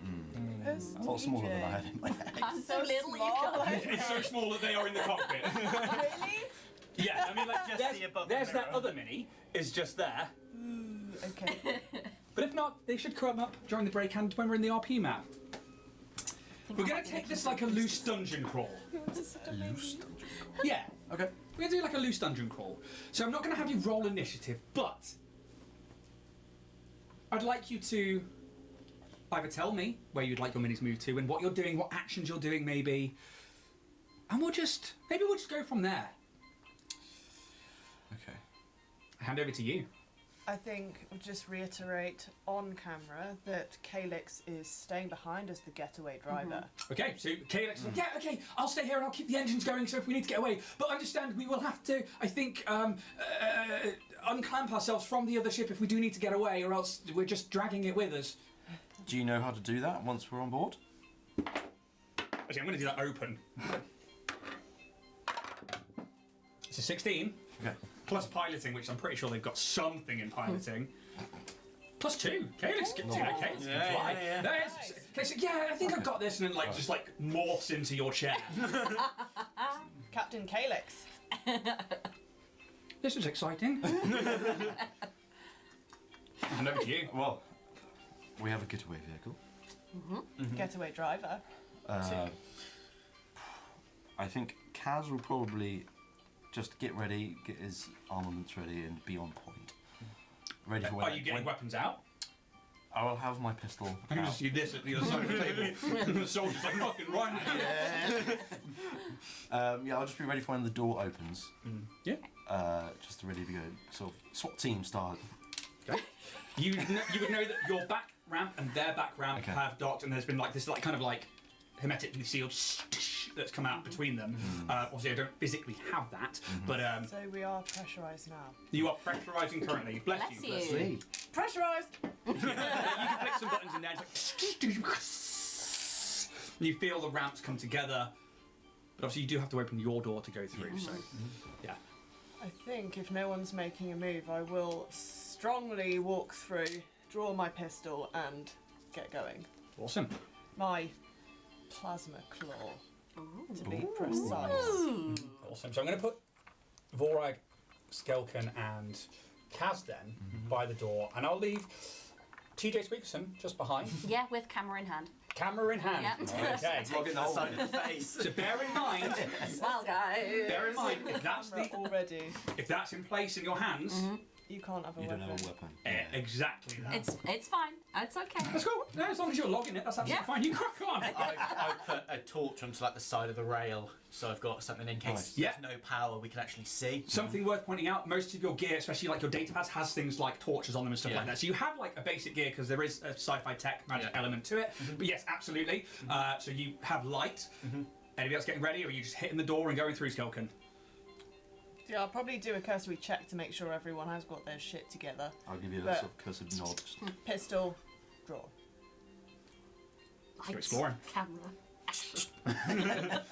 You open. And there's a smell of shit. We are asked to ask. And bump hose. no, it's just old and musty. It's the classic ass to ass. Yeah. You describe it as open buttholes. No, rotten. Rotten buttholes, okay.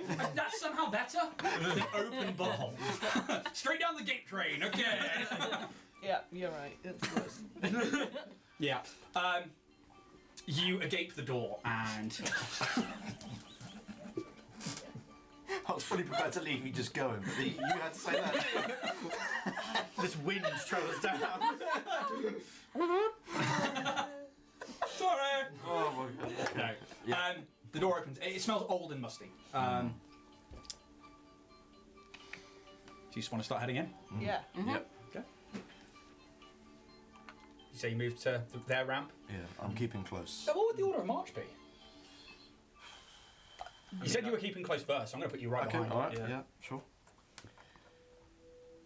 Yeah, I'd probably go before TJ. I'll bring up the rear. History up close photo of my butt. Because that's my eye level. I guess general stealth wouldn't really matter because we've already announced ourselves, but me as a person will try and do it naturally anyway. Yeah. I Give me a wouldn't- stealth check. Don't fail me. It's another one on my new die. No way! Is that 3 nat 1s this session? Yeah. For the stats, another Emily nat 1, please. Nate, what That is even? insane. You just fall over. I think what would happen here is you don't necessarily fall over, but as you're moving through, you're so focused on like looking around, and what you're starting to see is, give me a perception check, just so I can give you a certain amount. Should we have a bigger one so it can fail bigger? Fail big or go home, you know. Perception.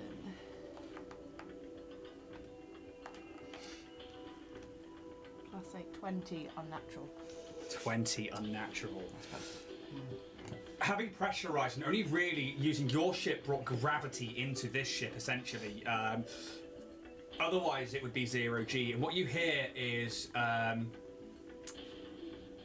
just the missing sound. It's like, if I can describe it with an oxymoron, for the extra loud silence, if that makes sense. Vacuum. Yeah, and it's almost like the hull wasn't breached, so it is pressurized and you can breathe, but it's eerily quiet. You can smell the oldness to it. It's cold. There's rime up most of the consoles and across everything, and as you're looking around, you slip a little bit, and there's like an arching overhang to this cargo bay door, and you ping, and it just ping out through the ship.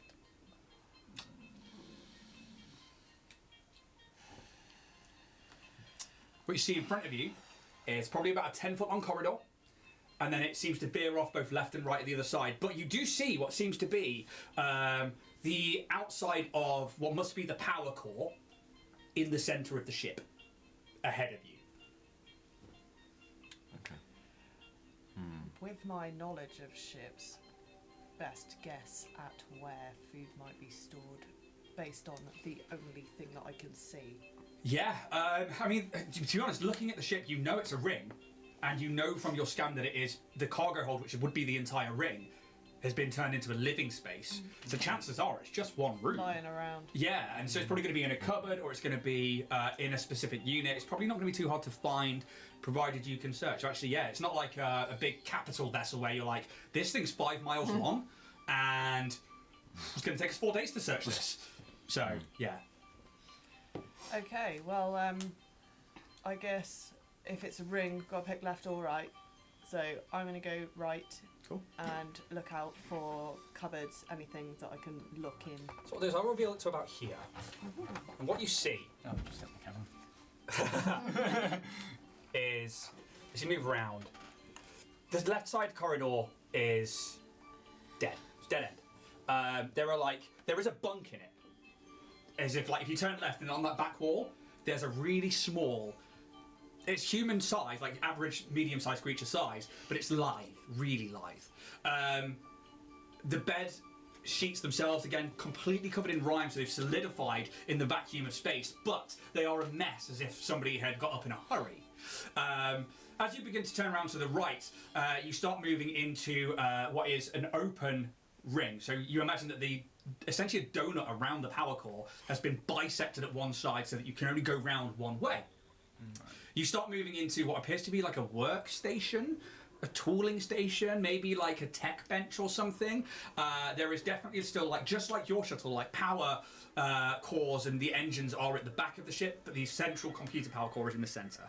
And yeah. Okay. As I'm quite close to Skelkin, Yeah, you would be. It would start moving you guys forward. I think if I see that tech bench, I'm probably going to have a little brief kind of look at it to see if there's anything being worked on. Yeah. Just any like projects in the making, anything on there. See if any signs of something. Okay. I bring you round to there. In fact, what I might do, I've got a black piece of paper around here somewhere. That'll probably work better than the actual lid of the ship. Shut. Sharp. Mmm. Lovely sharp. Yeah, it's fine. Okay. I'm going to spend too long fussing over something there. So you can, yeah. Skelkin, as you move into here, and Kaz over there, and Vorak behind, and also TJ just there.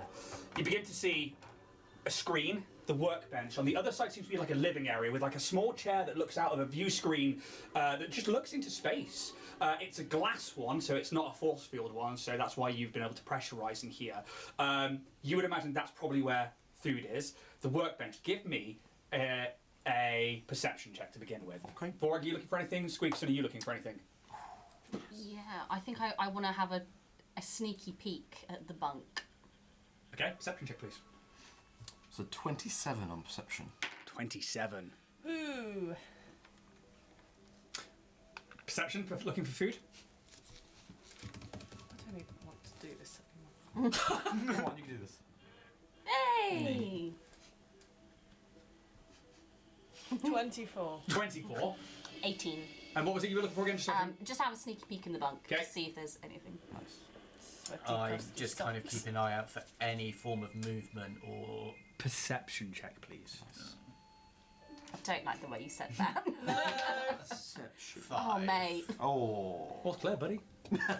I'm going to use this before I know the outcome. Okay, you can spend that now if you want to. Hand it over. But what if it's not good? Then I'll Oh, know. that we know. Ignorance is bliss. Ooh. Maths. Perception. Which is just 16. As you come around the corner, and you see the guys starting to move off into these areas, and I'm going to put Skelkin over here because she said she was going into this area here. I also have my gun up, sort of using the flashlight. Yeah, I'm going to put you near Skelkin. Yeah. And put Kaz over here. TJ, where would you be? You're looking at the bunk. I'm weren't looking you? at the bunk. Which is over here in this corner here. We'll go with what you've got. We'll go with what you've got first. You're just filming everything. It's like Blair Witch Project. Yeah. Well, actually, with everything going around, you ever seen like Alien when like everything's there and they're like Yeah. going in and it's like this really horrible space, kind of cold and emptiness.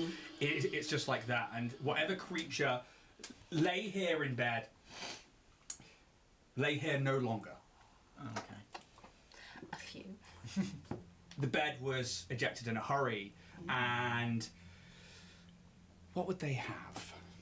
What would they have? Because they wouldn't have got out. Well, they wouldn't have had time to get into their armor. Oh. Oh. Massacred. A clue? I will probably, because this is obviously a rando encounter. I will find the right one, but it'll be like a level 1 set of armor. Cool. It will be light armor. I know that much, and I'll work out which one it is. Will it fit TJ? No, because this is for a medium-sized creature. Medium. So somebody of human, elf, you know, somebody. To the tiny briefcase in the nose. Stuff it in. Yeah, you can stuff it in there. Skelkin, yeah, you start opening cupboards, and this ship is stocked. There are 30, 40 days worth of rations for one person. There are batteries. They're old. Really old. Still usable? Yeah, but I mean, like, you haven't seen ones like this for a while. 2 amp power. The power core's dead, and you're having to open everything individually. You'd probably find a blade of some kind, probably like a small short sword, and I will work out what that is when we get to the end of this one. Just on the floor, next to the chair. Kaz, on the bench. It's not put together yet. Somebody's been working on it. There is a plasma rifle. I believe it's the Red Star, which is the lowest one in terms of level, but it's a long arm. Okay. And Does it seem to be in like working condition? yeah, As far she's as I put it can back see? together. Somebody was fixing it up, or Okay. you know, was in the process before they ever went to bed, or before something happened that left this ship afloat. I don't like it. The music's changed. Just to clarify, the chances of this ship being the ship is very slim, correct? We see. It's not the ship. Oh, okay. You know that you're looking for the Zephyr Horizon, which is a beta-class scout vessel, so it's a larger designed ship. This is a small freighter. So they've sent us out on a smaller ship than the last time. Yes, but it's only because the crew is supposedly alive. They don't think they're dead or anything. It's a case of like But this their is. ship they might be stranded, so we possibly would have to bring double the amount of people back on this ship. Why didn't we question these things?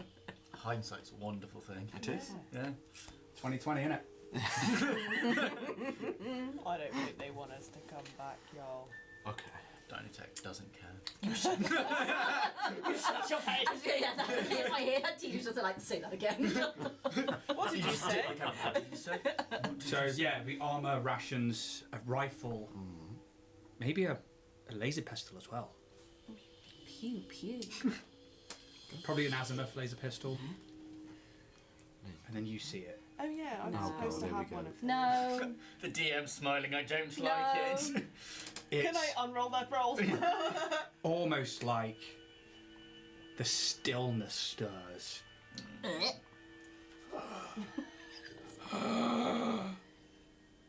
As from the cockpit, Ah! this open arched cockpit just here, a being just almost stands up from the chair that they clearly died in Oh, perfect.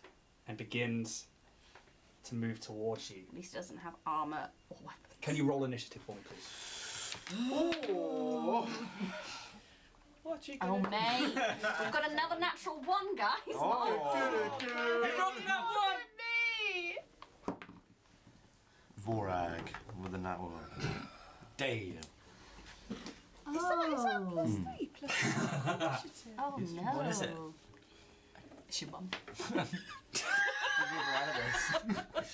So, Go, Power I'm going to bring up my initiative tracker just here. So, 25 to 30? No. 20 to 25. Wait, maths. No, 20 to 25. no. Oh dear, oh dear. What do you mean, oh dear? 15 to 20. 3 of you. Okay. Show 19. 19. Sames. Sames. Okay. You can choose who's going first, or you can dex mod it. What's that mean? Who's got the highest dex mod? Dexterity modifier. I don't know. I have +2. I have +1. What's that? If you're going quick. Maybe scroll down a bit. You got +2 as well. I don't want to do that. Do you want to go first? Yeah. Oh, we'll just First, say- second, third. You go first, I'll go second, and then TJ. Considering I'm at I'll go the last. front, by choice. realistically, Yeah. where I am placed. That's that's fair enough. Yeah. I'm happy. Oh, Skelkin Kaz, TJ Speakerson. Just so I've got it. What did you roll? I rolled in that one. For a total of. 5. That's not bad That's though. alright. It's a shame that this thing's going first, but it's not bad. Maybe you had a malfunction or something. In the brain. This thing Or you were too busy moves telling us. Yeah. unnaturally. Okay. Perfect. The reason you now think that there were no life signs is because it was undead, and your entrance onto the ship has disturbed whatever its preservation is. It stands up with this jerky top half, just kind of like it's almost like it shudders, and it looks like it phases out of the plane almost, and then back in. Oh god. It glows ever so slightly. Can you all make and I think this is a mysticism check. I'm pretty sure it is. Ooh, real I say. No, it was so nearly a 20. And then it really wasn't. That is a 12 for me. 12. Oh no, Gravity, don't do that to me. Mysticism 12. Maths. 18. 18. Yeah. 15. Where was this one? 3! Skelken and Vorag. Mm-hmm. It's gonna be a little bit pixelated, but we'll go in like that. Until we get a better camera.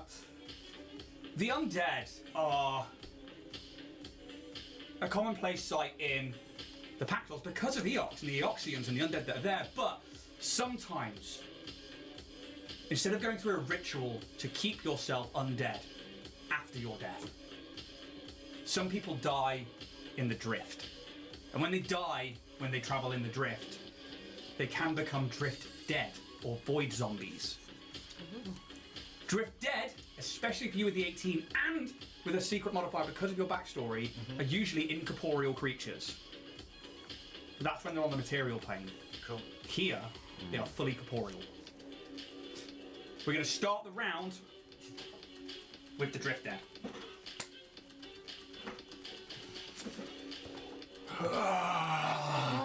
No.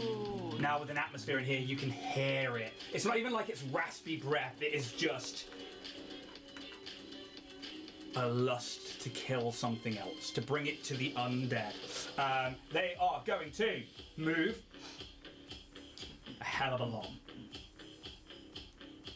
They fly unnaturally. This top half still juddering, but the bottom half, almost like it trails away into like an ethereal ghost-like form. They can go 60 feet if they're flying. That's not necessary on a ship. No, Just go round and round in circles. Vorag. They make it straight to you. The first person that they can make it into contact with. They are going to. You watch as the hand just reaches out to you and just goes to like tear at you in this like animalistic way.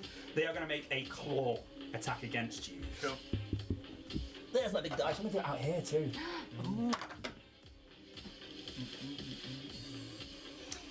Does a 19 hit? It does. Yep. Okay. Is that KA, so you're... I have only That is just seen KA. something that I should have used. Yeah. Once per day, as long as an ally is within 10 feet, Damai can re-roll a failed attack roll or a saving throw. Does that mean that I can re-roll an ally's failed roll? If it says that you can, an ally that you can see, It says as long as an ally is within 10 feet, they or you can roll. a Damai can re-roll a failed So attack you, roll. so you, or if it was another Damai. So if James was a Damai, he would be able to. But in your case, you are within friends. You are a Damai, therefore you can. Why would it mention an ally if it... Because you might have an ally that is a Damai as well. There could be Okay. two of you of the same race, like 2 elves or 2 dwarves, stuff like that. 9 points of slashing damage Ow. as his hand rakes across you. That comes off my SP. That comes off your stamina points first. So it's like it rakes your arm and you're like, "Wah!" Which, I to, should have picked which to that point, because we've had 5 days in space, You could have taken a the couple of long stamina points rests. should have been... Yeah, Yeah. absolutely. You could Okay, have that's reset cool. those. Yeah, absolutely. Do call me on that one. Say, you know, have we had a long rest and stuff? That's absolutely fine. Yeah. Then, can they do anything else? No. Well, you say They that. give up and leave. They will stay there and do that. Cool. Next up, Skelkin Shore. You turn around and this just drifts across, juddering like a horrible jellyfish that's been taken out of the water. Swipes at Vorag. It's like almost like glitching in the planar space. What would you like to do? I'd love to stay calm and cool and say something like, it's not like we didn't expect this. And I'm just going to go for a straight up shot. Straight up shot, absolutely. They're going to definitely be within 15 feet, I believe, so that's going to be absolutely fine. Yeah, smash it. Which pistol? I got out the plasma claw. Okay. That deals F damage, yeah, fire damage. ENF. ENF, so that is electric and fire damage that's split evenly between them. This is against I like that. EAC. Deals with damage. Roll it up. 21st. To hit. Yep, yeah. Always roll to hit. +2. 12. 12. Misses. It's almost like as it's kind of like glitching and juddering this undead, it kind of like goes past. Would you like to move?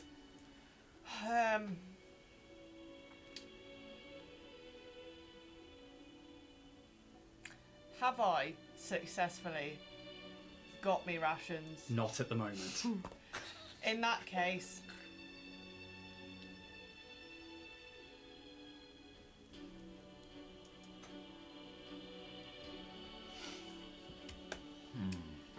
if it can move 60 foot, I can't get far enough away, so no. You gonna stay where you are? I'm a bit trapped.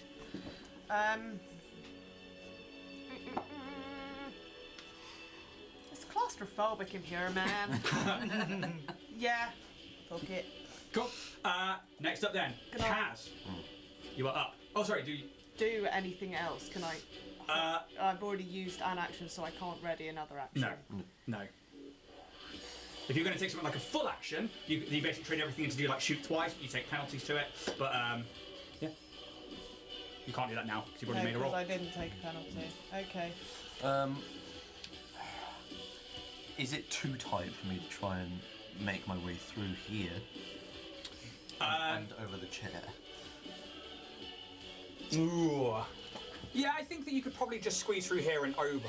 Yeah. I'd say you need to give me an athletics check though if you're going to try and go over the chair. That's my only path through, so I think I'm going to try it. While I'm moving, I'm going to say, TJ, we've got company. If you'd like to know, if you finish vlogging, Like and subscribe. nat 20. Nat 20 makes it through. Yay. However, I would say that this is a threatened square. Okay, but I want to end up sort of behind. So That's fine. Yeah. I'd say you move through a threatened square. Save. So I am going to give it an attack of opportunity as you kind of like run through it, just like spins around in this glitch-like Is it manner. attack of opportunity when I enter? No, well so as you leave? pass through a threatened square. So Okay. even if you were to stay in its melee range and move around, you are passing through a threatened square. So one of the Okay. other differences for Starfinder than it is to 17 plus 10 for a 27. That's going to hit, yeah. Okay. 7 points of slashing damage as it just rakes across you. But you are free to perform an action. Okay. Hang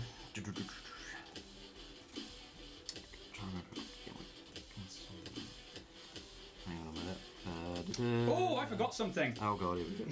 Can everybody make me a will saving throw, please? Jeez. I'm not sure I'm keen on this either. No. What is this? Where are Where you? is Will? Will? Will! It is next to Fortitude and Reflexes on saving throws. Where's saving throws? Oh, there we on go. What are your ability Cool. scores? Squeeze, Don't you're say just that. within 30 feet as well. You say will, yeah? Yeah, will saving throw from everyone. 13. 13, pass. 6. Fail, 13. pass, 18. pass. Skelkin, you are confused for 2 rounds. That's perfect. I will say that goes into effect after your go because it should have happened as soon as this thing arose. What does that mean? Confused is a status within the Starfinder. Is it a malady? Yes, it's under conditions. In which case, I counter. With I activate my trap card. Objection. My feat of great fortitude. I gain a oh, that's not enough. Oh, that's not even right. It's only fortitude saving throws. You useless bastard! You are mentally befuddled and can't act normally. You can't tell difference between ally and foe, and thus you treat all creatures as enemies, even your closest friends and family if applicable. That's fine because I miss all the time. We are not done. Any ally who wishes to cast a beneficial spell on you with a range of touch must succeed at an attack roll against your energy armor class because you're trying to defend yourself essentially. If you're attacked while you're confused, you always attack the creature that last attacked you until the creature is dead or out of sight, unless it is otherwise impossible for you to do so. So if it attacks me, I'm fine because I can just attack it back. Yes, but if you are not devoted to attacking a target, roll on the following table, and that's a D100. So right now, you are in combat and there are a lot of people around, so you will be dedicated to just attacking the closest person to you. It'll be a full action to do so, so it's -4 penalty to just I think it's fucking you, mate. launch out. But only you failed that. 2 rounds, and then you'll be. Everybody else is immune for 24 hours. Awesome. Cool. Cool. I will take a shot with my pistol. Yeah. And there's no penalty. There's no penalty because I got that wrong last time, so you can straight up there. It's already taken an attack of opportunity, so it doesn't get another one of those until its next go. Cool. Am I considered flanking it? You are considered flanking being in the opposite square to them, so you get a +2 to the bonus. That's a 23, including that +2. EAC or KAC? KAC. Hit. Okay. That's a full 6 piercing damage. 6 piercing damage. Take that, you corporeal fuck. In all fairness, it doesn't get to halve that or anything because it is corporeal in this realm. Therefore, it takes the full 6 points of piercing damage as you. I will do nothing else. That is the end of my turn. Okay. Anything else from yourself? No. Nope. So, TJ Squeakerson, you hear the sound of gunfire go off around. Kayla's like, what's going on back there? Oh, trouble up mill. Trouble up, mill lad. I'm gonna run round the corner to kind of get some kind of view and see if I can see what's going on. What's what? What's going on here then? Yeah, so with 30 foot of movement, I mean, you can easily get to pretty much, it would be, so 5, 10, 15, 20 would be pretty much around there, and then another, you've got another 10 foot of movement, Yeah. is it okay? So Yeah. you're just about there. You can get to behind Vorag. It would give this Drift Dead some cover. They'd probably get a +2 to their AC if you were to take a shot at them, but you can see them. Okay. Is it like an action to switch out the stuff you're holding? For you it is, yes. Your That's base attack fine. bonus is not a +1, so... No worries. What I'm going to do is I'm going to kind of set the camera down on a place where it's still catching the action, and then I'm going to reach into my cheeks. Yeah! Oh, and I'm going to pull out a laser pistol just to get ready. I'm going to double check if that's a it. swift action or if that is a standard action, because that's quite important to whether or not you get something like get 'em or something like Yeah. that. I think Get 'em's move, isn't it? It's, Draw a sheath of weapons is a move action. Yeah. So you could trade your action for that, and that'd be absolutely fine. Yeah. So you'd move, and then move again to pull it out. Yeah. But then, if you've got anything else for a swift action, I don't believe I do. I think everything I have is just full action or move at the moment. So. perfect. Yeah, Squeakson comes around the corner, and that's that. Calyx is like, do you need me in there, or shall I stay here? Stay where you are. I think we got it under control. Okay. I think. For now. The Drift Dead. How long would it take to decouple? You'd have to make a computers or engineering check or a piloting check. I think that'd 5 be years. Can I make an engineering check whilst I'm confused? Not while you're confused, no. So, it is going to... Ooh, this could be quite fun. Could it? Oh dear. Enjoy. You're within 30 feet, aren't you, Skelkin? And Fun or fatal? I think we all 30 are. feet. No. Is it Him, going it's to both. spontaneously blow up? Pew. It reaches out, seeing you run around the corner, and just almost grabs the air. But I'm so small.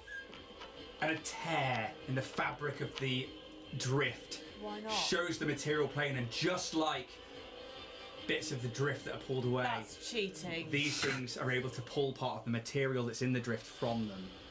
It makes a ranged attack against you, so anybody with attacks of opportunity can make those. Yeah. I think I will. Well, can I? Who I'm gets- pretty much The useless. guys who are next to them, Cool. because they're in a threatened square basically, same as D&D. I'm feeling very threatened right now, Yes. What do you personally. mean, anyone with an attack? Another nat 20. Nat 20! Yay! Yeah? Yeah. Well, that sounds like a crit to me. Oh yeah. You're going to want to roll some damage Crit, now. crit. Crit me! So maximum dice is 6. Yeah, Plus the 4 on the dice I just rolled, so it's 10 piercing damage. Woo! perfect. And do you get a strength modifier for that? Being your sword? I'm using pistol. Okay, cool. Because Yeah, I don't have the absolutely sword fine. out right now. It has to be a melee weapon. Oh, does it? Yes. Okay. Unless you've got a feat that allows you to use it with a ranged weapon. Why No, can't I had to. You can unarmed strike them. I'll do that. Yeah? Yeah. Can I say I had the nat 20 on the unarmed Yeah, strike? absolutely. Okay. That should be on your actions list for an unarmed strike. Action. Are you making an unarmed strike? Yeah. Go for it. I got a 20. Nat 20! No. Right, okay. 30. Dirty. Dirty 20. Hits. Dirty little 20. 4. Oh, Tito. I As you go to say. hit Unarmed it, strike. this like, the claws turn black. Don't cheat. Almost like the shadow lurks on your hand. But as you like bring it up to strike, you don't need it. It senses it, and it just retracts. But you still make the strike, and you still hit and you deal damage. I'm trying to find. I'm under actions. I can't find the unarmed attack thing. Okay, let's have a look at what Calyx's is. Calyx's is a... I've got Calyx's one in front of me. Calyx. It's because it's just the first one in front of me. And they've got it on their weapons. They get a 1d3 plus their strength modifier. Right. So 1d3 is a max of 3. Okay. Then Shall I roll a d6 and half it? roll a d4, and if you roll a 4, roll again. Okay. So 3. 3. So that's 6 points of bludgeoning damage plus your modifier. Which is 0. So 6 points of damage. 6.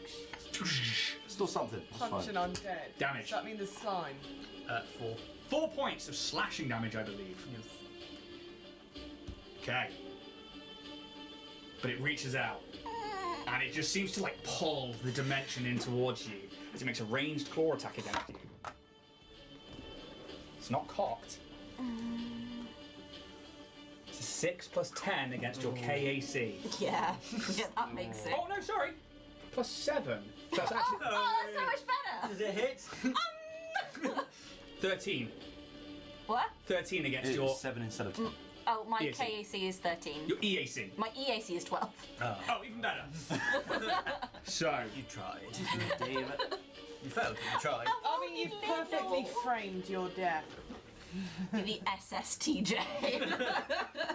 We'll just keep changing 3 the names. points of slashing damage. Okay. Okay. Does that come off stamina? Yes. Stamina first. Stamina. Let me know when you're out of stamina. Stamina. Right. Okay. Skelkin Shaw. You got confused. Can you roll me a D100, please? Boy, Oh no, I? you can automatically attack people. There are people around. So we're not even going to roll it because you can see people and Vorag is closest. Can you make 2 attack rolls with -4 to them against Vorag, please? I just don't get this. What Could- am I rolling? You're attacking with the weapon that you have out. But I use my brain. I just don't have one. Okay. Fine. Can I use the one that's been failing? No, because it's going to Yes. roll a nat 20. You just know it. You just know it. You just don't do it. So 12 normal modifiers, then -4. plus stuff. 2 and then minus. Yes. Yeah, against EAC because it's an energy weapon, yeah? Miss. Yes. Second attack, please. Why do I have to? Because you're taking a full action to go pew pew. That's why you're at -4. Would I do pew pew with one gun? Yes. Yeah, you're just taking 2 shots. Oh, look at that. I forgot to reload. That is a genuine thing that can help you. I haven't used this weapon yet. Yeah. What'd you roll? 15 Plus 2, -4, so 14. 13. No. 13. Maths. No, both of them. Did they bounce off the armor or did? Yeah. Oh Yeah. They bounce. They Do bounce. they ricochet and hit the glob thing? No, they don't. Nice try. But that would technically be your 2 rounds of confusion over. Is like you start like coming to and like everyone's like instead of becoming these like shadow ghosts now you're seeing your team and Vorog's like I don't know, Brendan, how would you react to that? I just kind of, I wouldn't see it as like, I don't know, I wouldn't see you as being confused because I'd be too focused on the things like that. I'd- Shoot. Yeah, pretty much. I'd be like, we'll take you down the range. we'll show you how to Nicest shoot. yes. We'll take you down range, lads. Yeah, aye, we'll take you down range. We'll show you how to shoot straight and true. But yeah, How is this Shoot 2 like a rounds? vest. because Pen just I flies actually off. missed out doing this when you first entered the ship, so I'm just forgiving you the first round that you got to act and then doing this one. You're all clear. Yeah, and everybody else passed, so yeah. I might as well. Yeah. Kaz, you're up. Oh god, it's me. Okay. No, just Ian. Oh. Roll for psychic damage. Okay. Will I get one of those for me? No. I'll use my move action to draw my sword Yeah. out of my own very atoms. Have you got a base attack bonus of +1? Base attack bonus. What does that mean? Yes. You can do that as part of your move action, so you can move and draw. Well, because it's part of my array thing. Oh, okay. It's not drawing it; it's forming. Oh, the okay, array. cool. So I'm just fine. You don't need to worry about it. I'm using my move Loading. action as to draw it, but Yeah. then I'm using my action to slash. Make the slash. What is it?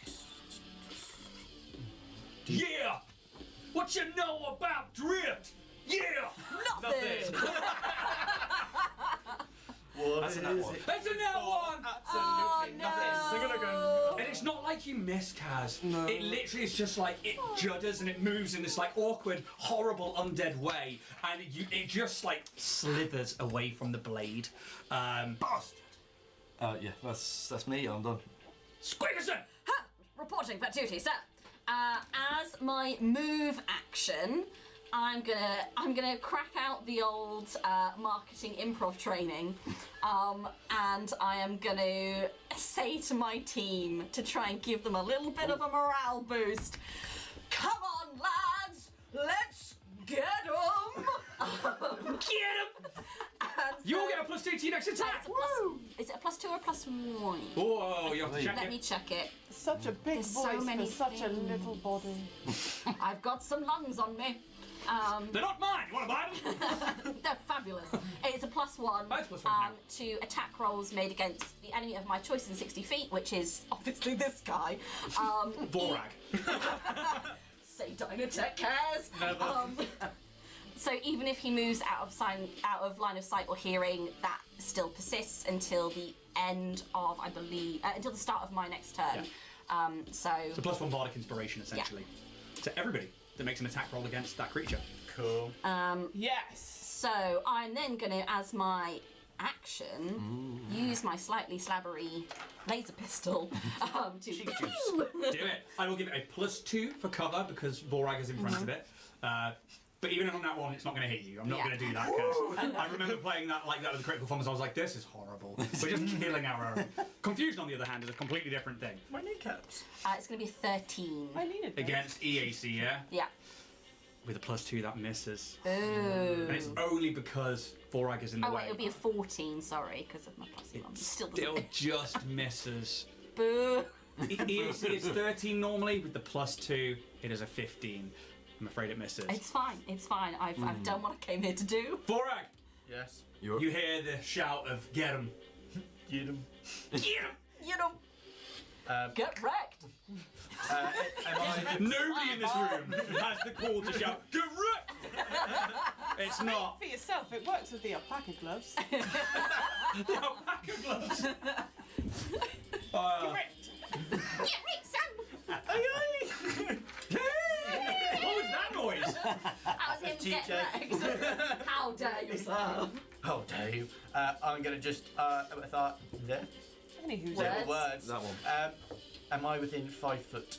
Oh, absolutely. You're So in. yeah, I am just going to try and unarmed strike it. 15. KAC hits. Just 15 is its KAC. 5. 5 points Yes. of damagios. // damage. And you're watching it's like as it's doing it, like its arms are getting longer, and it's like it's still wearing this like spacesuit, but its arms are like coming further out of the wrist, and it's like they're too long for its body, and its fingers are like just like reaching out. It's almost like the planar tears are just like causing it to elongate and flicker, and it's like juddering. and Don't it you dare. looks like it's barely holding apart, but it's its go. It just gives up. You know what? You guys are all right. Take the shit. I don't need that food. Now. I'm on a keto diet. It means I only eat you. Number. I mean, Eat your aid. it would be rude not to make the attack. Would it? There are 2 of you next to us. Let's get Steph to decide who it's attacking. That's so mean. Could you roll any dice for me? Odds, it will be attacking Kaz. Evens, it will be attacking Vorag. Now, what's going to be the best one to use for that? It's amazing. Any with numbers that have both odds and evens, and probably an even amount of sides. So let's use a D8. Yeah, 3. Kaz. I'm sorry. It just turns around, and it's almost like its own form is elongating up. I'm just going to pull a bandage out my cheeks. Ooh. 25 to hit. Okay, first aid train. I think about him. I'm good. It's not a bad roll though. 6 points of slashing damage. I am into my HP. Oh. How much by? 3. Okay, thank you. As it rakes through it, it's almost like the fingers now phasing through your armor reach into your very being. And you think that if this was on another plane of existence, this thing would be able to just reach in and grab your heart and just stop it. That's so invasive. But luckily, you're in the drift, where when these things die and they stay here, they remain corporeal and it can't quite reach into there and it's not quite sure and it's acting on instinct. But it won't try and move away. Skelkin, you're up. You come to, you see it reach into Kaz's chest, or try to. What would you like to do? How confused would I have been? Would I know that I already did my cool thing, or would I do it again? It's not like we didn't know this was gonna happen. Try again. You gonna do 2 shots? If I can do that. Yeah, of course you can. It's a full action. You can take 2 shots. You just get a -4. Just aim around me No, this time. if it's gonna fucking work. Worth it if you get that crit though. 20s are always a crit. How can you get a crit if you get minus? Because a nat 1 and a nat 20 is always an automatic miss or an automatic crit. A 1 and a 20? Yeah. What do we reckon? So 2 shots. Pew pew. No. Well, that's fine. But what do I minus? So put your modifiers on, which you said was +2, yeah? +2, 19 and 15. 19 and 15. It's against EAC. Then you -2 off both of those. So that's a 17 and a 13. So -4. we should have just... -4, sorry. Yeah, I was going to say. So 11 and 15. The 15 hits. Yeah. You got one. What? Don't worry about rolling damage unless you want to for stats. It is on 1 hit point. Hey. How does Skelkin Shaw destroy this invasive creature? Well, unless I'm reading this wrong, right, it's E and F. Electric and fire, yes. Now I do love me some fire. Can Yeah. you really F him up? Yes. I think I would like to see... It's got a very bulbous head. It's literally a space helmet. it. Space helmet. It's like smashed and they're like ghostly faces trying to like protrude through it and I like think elongate. I would like to see the... Is it like a... It's not a bullet though, it's like a late energy, right? Yeah. So this like red... this red, like a laser pointer. Yeah. Fucking hit it and then it just combusts. Eyes burn with fire and electricity. It's like, not only does it like, the fire burns from its eyes, the electricity like... You know how fast it is in Buffy the Vampire? Yeah. Like immediate, it doesn't last. It's just gone. And you've defeated the Drift Dead. Woo! Just so you guys can see what that looks like. Oh. It's that there. They are literally like native to the drift plane, but they can go into the material plane and they can attack you when you're like coming in and out of the drift. When you're traveling, just use your thrusters. They can turn up on planets. They just like go between the material plane and the drift. But when they're on the material plane, they're fucking ghosts. And like, unless you've got a magical weapon, doesn't hit them. And if you've got an energy weapon, it does half damage. So very good that like the random encounter you rolled was like in the drift. Shot counters. Yes. How am I doing this? So basically, there should be like a capacity in your. If you click on the weapon, on its name, and it should say capacity, a number, a plus or minus next to it, and a little refresh symbol. And then you just knock it down by the amount that you've done. And you took 1, 2, 3, 4. Because you took 2 against Vorag, 2 against the creature. And I didn't count the ones I didn't want to make. And the one before it is also, it's Wait. 5 shots. So it says usage 2 though. So it uses. Doubles it. You still take the ammo off as normal, because then it'll come down to your battery usage, and that's fine. We'll look at that after the stream, and we'll actually go through how that works. Just do it down as -5. It's fine. No, I'm on capacity though. -5 capacity charges. Because I don't have ammo. It's a plasma. But it was loaded Charges, before, though, yes. right? You've not used it before. Charges is the ammo, I'm confused. So you've got ammo, which is its charges, but then it's capacity as well. No. We can sort it out after. We'll sort it out after the stream. We'll go through it properly. But we just remember there's 5 rounds off that particular thing. Yeah. So with that, it kind of just like most of its form dissipates and like falls apart. The suit, this grimy space suit, just like lands on the ground. It's ripped. It's old. It's covered in rime, and everything falls silent. And Calyx is like, guys, is everything okay? All good. Head, tail, gun, we're fine. Okay, good. Sort of, yeah. Oh, my friend. I'll come. Can I do get my first aid kit out and try and Do a medicine check, yeah. 'Cause I believe you have to do a medicine check for that. I'm gonna use my first aid again because I prefer it. And now that I've come to, am I aware that I've shot Vorag? Yeah. I got a natural one. We don't do any more damage. It's not comfortable. You have to check the medkit though to see what, because I think it's like a DC 10, isn't it, or something like that. The medkit, the whole medkit is in, put in the wound. First aid, right? Just wrapping a bandage that You're says like Dynatech sliding cares, just one. around and around and around. Like Joan. Vorag, I don't know what came over me. I'm terribly sorry about the armour. You would have all felt the presence trying to get into your mind, though, so. Doesn't matter. I know it wasn't meant in any malice. I hope. Die, you red fuck! Should we clear this place out and then clear ourselves out? I've now that I've Sounds checked good. where you tried to help, so I'm. Add the rations. Yes. I'm And gonna. a sword. There is so on the desk where Kaz was, so basically, essentially, for the sake of ease to show you, this workbench is the sword and the sword's down by the chair, sorry, you're Yeah. right. That'll be an advanced melee weapon, I'll work out which one that is after the stream. This one had the plasma rifle, red star, I think it is, you have to Yeah. double check it. Over here was the level 1 light armour. It's the azimuth laser pistol. And the azimuth laser pistol, yeah. I actually realised that I had a weapon last time that I found, but it's not here. Because you haven't added it to your sheet yet. Plus, you said you were going to take it back to your own shuttle. Sneaky. I'm gonna push. After the stream, you were like, I might just take that back to my own shuttle if that's all right. I was like, yeah, of course.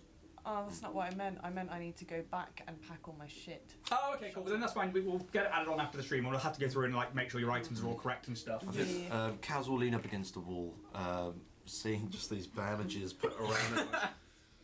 Right. And you will do a nanite surge to then reactive repair and heal myself a little bit. Yeah, cool. And you guys can take. I did a great job. You guys can take a short rest as well if you want. I Like, didn't do a shit. short rest will be like 10 minutes, and you regain your stamina points, and you can spend a resolve point to like regain hit points and stuff like that. I'll have to double check what it actually is, but or you can wait till you're on the shuttle again and see if I'll you. do a little I'm cheeky not short finished rest. looking. I'm gonna push forward and just check the rest of the ship just to make sure we don't get surprised. Yeah, that's fine. So you would come around to what would essentially be. Over to the cockpit, over to here. I'd go to the cockpit where it came from just to see if there's anything like logs. Anything in its pockets, sis? Yeah, just to check if there's any logs, any signs of what this ship was, what's happened. Blah, blah, blah. Perception check. Etc. Etc. The computers are down. Perception, did you say? 19. 19, and you're looking mostly in the cockpit, yeah? Yes. So, looking through the cockpit, the person clearly died trying to escape something. They'd obviously run from the bed at the back and had got to the cockpit, started trying to get off, and had died in that seat whatever attacked them.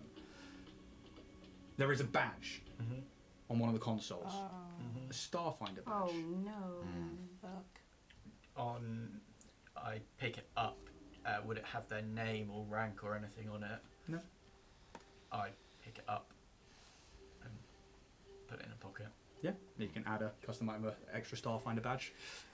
What were you looking for? Anything useful. Yeah. Was that on the being, or was that like just around? No, generally? to the end that we To the end, made yeah. it to. So you Yeah. can sort of over here. You move over to here. You can give me a perception check, but I'll give you a brief description of what But is you're over there. rubbish anyway. You come around the corner, and the reason that this donut, the shape of the ship around the power core, had been segmented is because over to this side is a prison cell. Oh. It is. What's the perception check?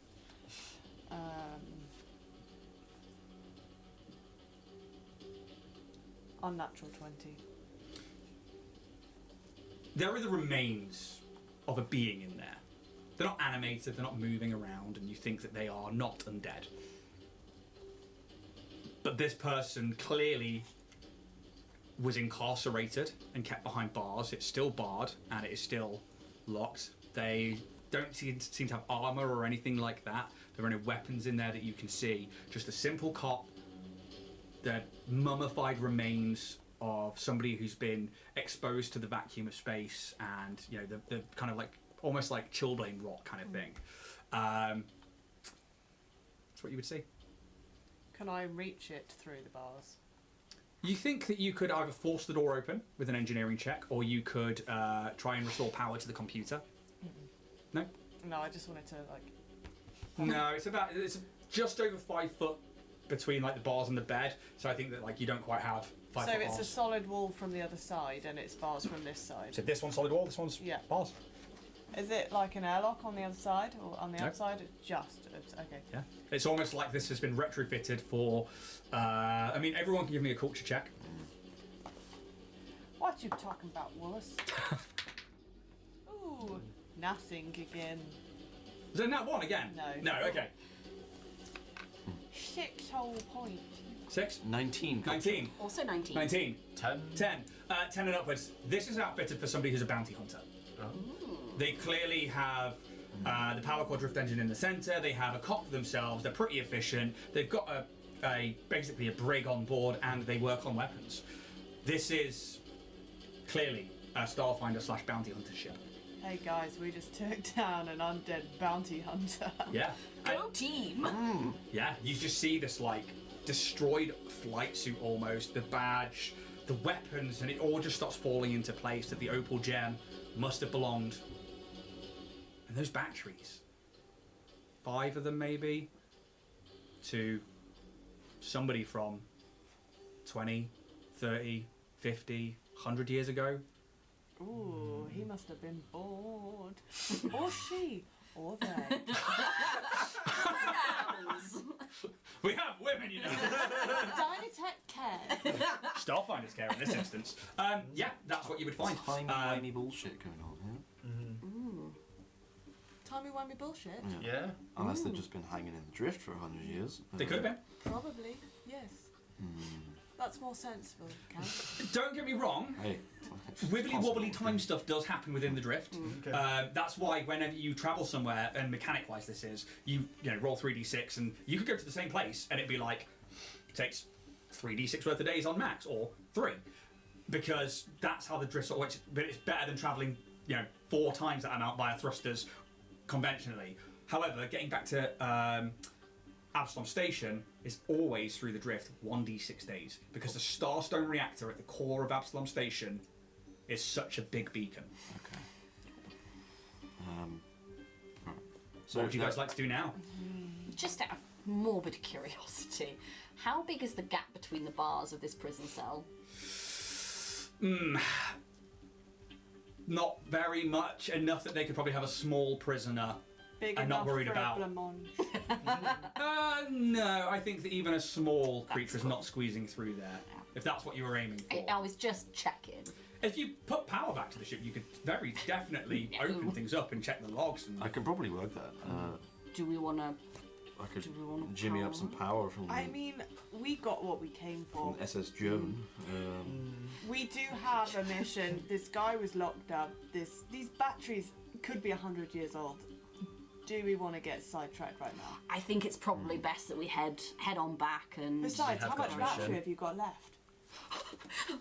check my battery. yeah. It's- And do you record that entire encounter? Of course I Yeah. do. Put it on the side. Yeah. Great. And if you guys want to, you can re-embark the SS Joan and Yeah. decouple and Yeah. D-butt. you can D-butt. unscissor yourself from the other ship. DS. Do you know what? I had an intrusive thought that I decided not to say, but I'm going to say it. You said timey-wimey bullshit. Yeah. Imagine, right? Okay. How did this come from ass to ass? Because if you and your friends were trapped in like a time loop, say, if you farted at the beginning of the day, would it still smell like 100 years in the future if you jumped?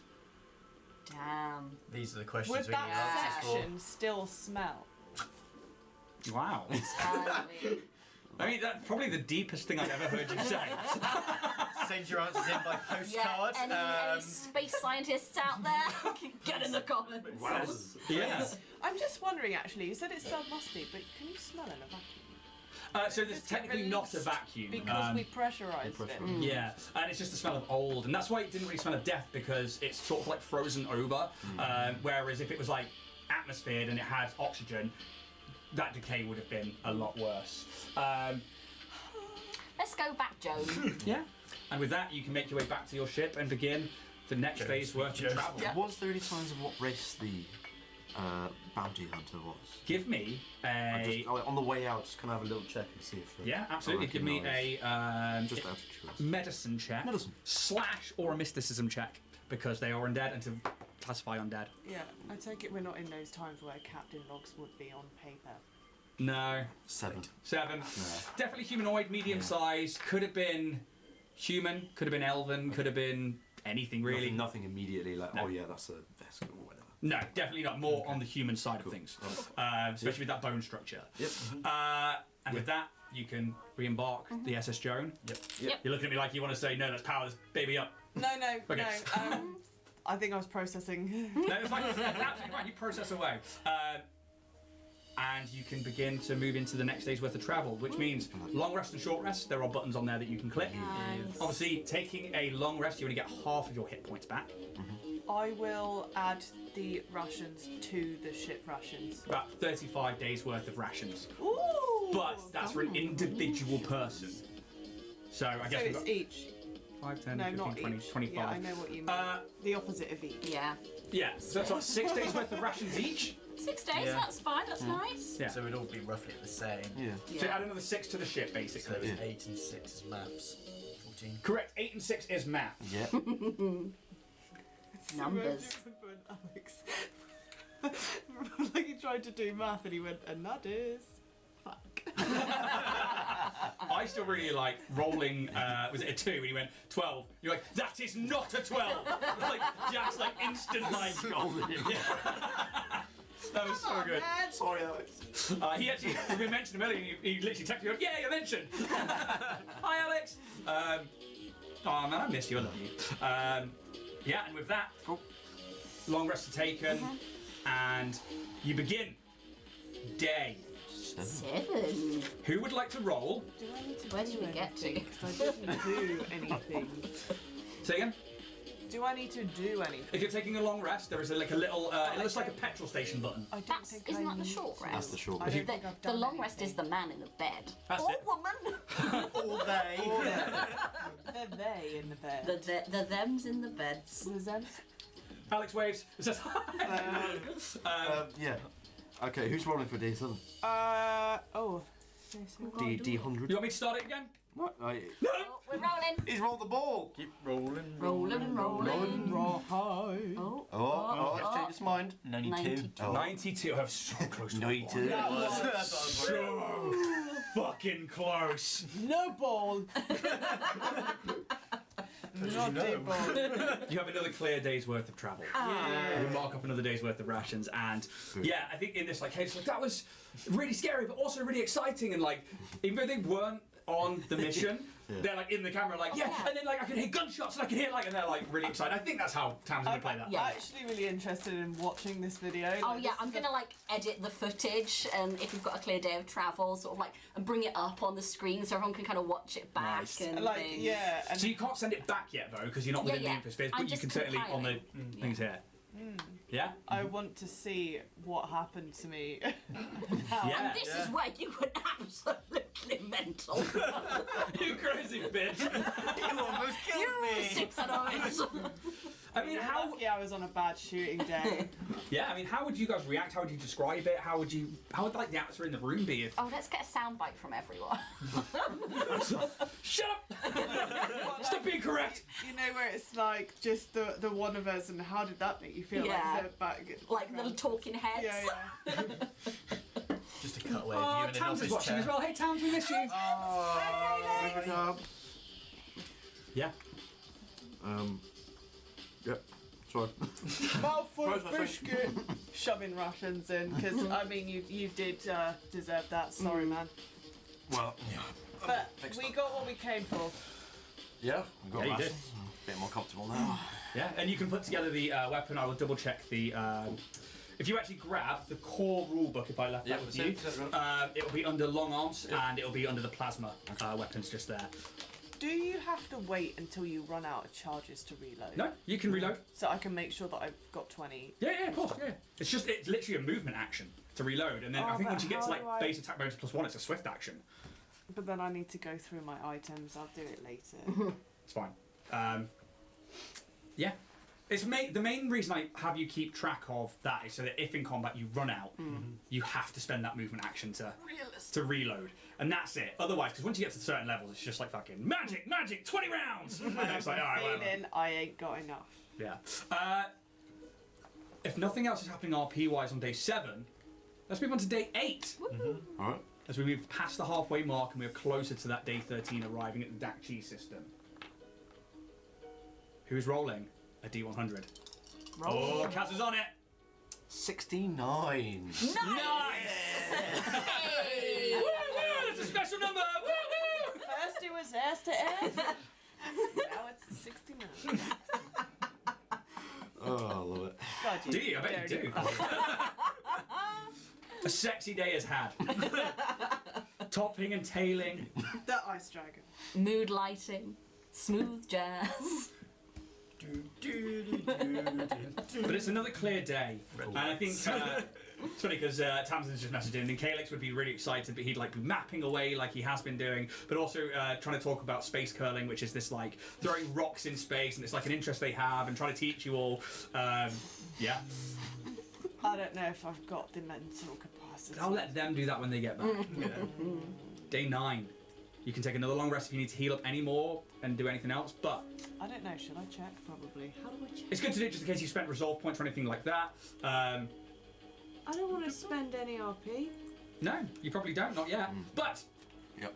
can I have another D100 please for day 9 I do. of Travel Through the Drift? 89. 89, you guys are smashing this. What's the bad thing about doing There's that? nothing. It's just making sure that Should I just do it? You move into a pocket of planar bubbles, and these things, they're huge, they're ginormous, and when you start moving into them, it's almost like the walls are closing in, but just the visuals of like somewhere underwater, somewhere on a beautiful planet, somewhere in a sea of gossamer, and they all just change and they move around, and the lighting, whereas you've been through this blue and purple roiling storms of nebulas and drift essence and material plane stuff that's been ripped to one side, this is more white in light because of the planar magic that's like glowing these orbs. It's almost like looking through a force field, a little biome almost. And you move through them. It's just this beautiful part of your journey. Anything for you during day 9? No? I mean, I imagine I've read my book back to front and found nothing at this point. Nothing that I can use. So I'm probably still gonna keep picking it up and keep trying to see what I've missed, if Yeah. anything. It's weird. There is definitely... Give me an intelligence check. Don't fail me. No matter what, you're going to get something here. Where is this? Just on your stats. Good, quick. This one. 17? 17. Something is missing that is the key to making the penny drop. The keystone in the arch, the last piece of the puzzle, something that you don't have, that there is 2 paths to take, yours and Derrisday's. Maybe it's there. But is he alive? Is he safe? Day 10 arrives. Day 10. In the big room of Joan. In the Dynatech Joe. Vorag scene. Vorag is called to the diary room. Talk! Give me a soundbite. You wanna roll the d? Do I? Go on then. I feel responsible. If this is a 1, good grief. It's stuck in my image. The alpaca blessing. 57. We've 57? already had one of Another these. clear day. Nice. Beautiful day on the SS Joan. Yeah, and again, another rations marked off, please.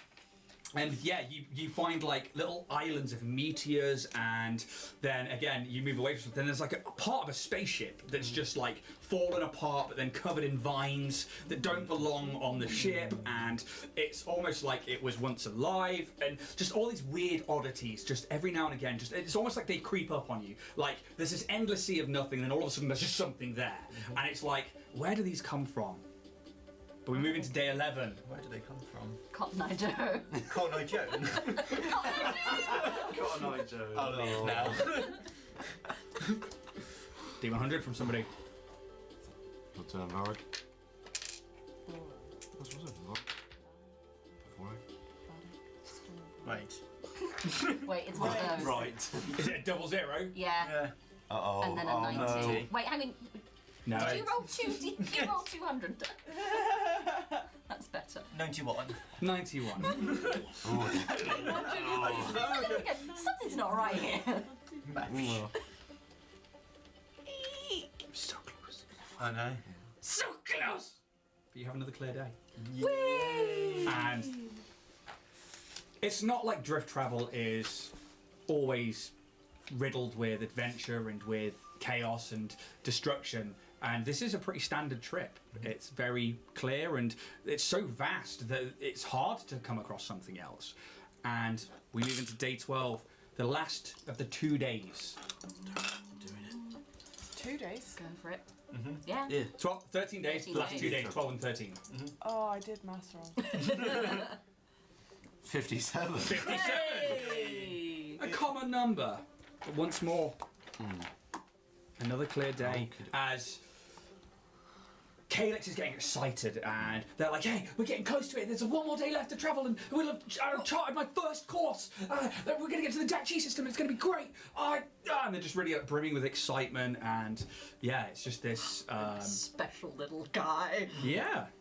I think Kaz will be sort of working at a tech table. Yeah. He's got like some sort of diagram, hologram kind of thing going up. Yeah. And he's just kind of moving things around, trying to just sort of piece things together, and he's doing adjustments to things. And I think he's just keeping himself busy as time goes along. Okay. I imagine I'm getting pretty fed up of being with this many people, considering how I normally live, and seriously considering a spacewalk. Yeah. With or without. How long has it been for Skelkin, if you want to say that out loud, or do you want to keep that quiet for now? Keep it quiet. Yeah. I don't know. I'm going to take day 13. And roll it open. Do it. Oh. Can't see that. Yeah. What does he say? Oh, I did it! No, you didn't. Oh, God. 0-0. Oh. And a fucking 2. Of course, it would be the last day, wouldn't it? Oh. Gosh! I'm gonna kill you all! Rig. I feel like this It's round all just- zeros. You can roll them again, the cheat. I'm winding. Am I? Here we go. Right. Why have I taken I wrote, by the way, 20 encounters This is today. day 13. Because all I needed to happen was if you roll 10 or less, I have 20 encounters ready to go, because I need one of you to roll a d20 for me, please. Oh, I will tell you now, Do it as a group. one of them has already been used. 9? 9! 9! Not today! This is perfect. No! But it's 27 minutes past! 9? You are so close, and Calyx is getting really excited, and you are coming up to the drift exit point. And then you just hear a small beep, beep from the sensors. You lean over, Kaz, and have a look. There are 3 vessels incoming on an intercept course. 3 vessels. That's not one undead guy. Pew! Pew, pew, pew, pew! As laser bolts start coming in towards your vessel, and we are going to see what happens next week. We're going to be starting next week with some starship combat. Everyone else is finding luck. I just TJ be there going pew pew. Pew, pew. That is where we're going to leave today's episode. And Guys, you did amazingly well, and like starting to like really get into those classes now in the RP, and I absolutely love it. The fact that you are just falling into your characters like you are is amazing. Thank you so much. You're a pleasure to play with.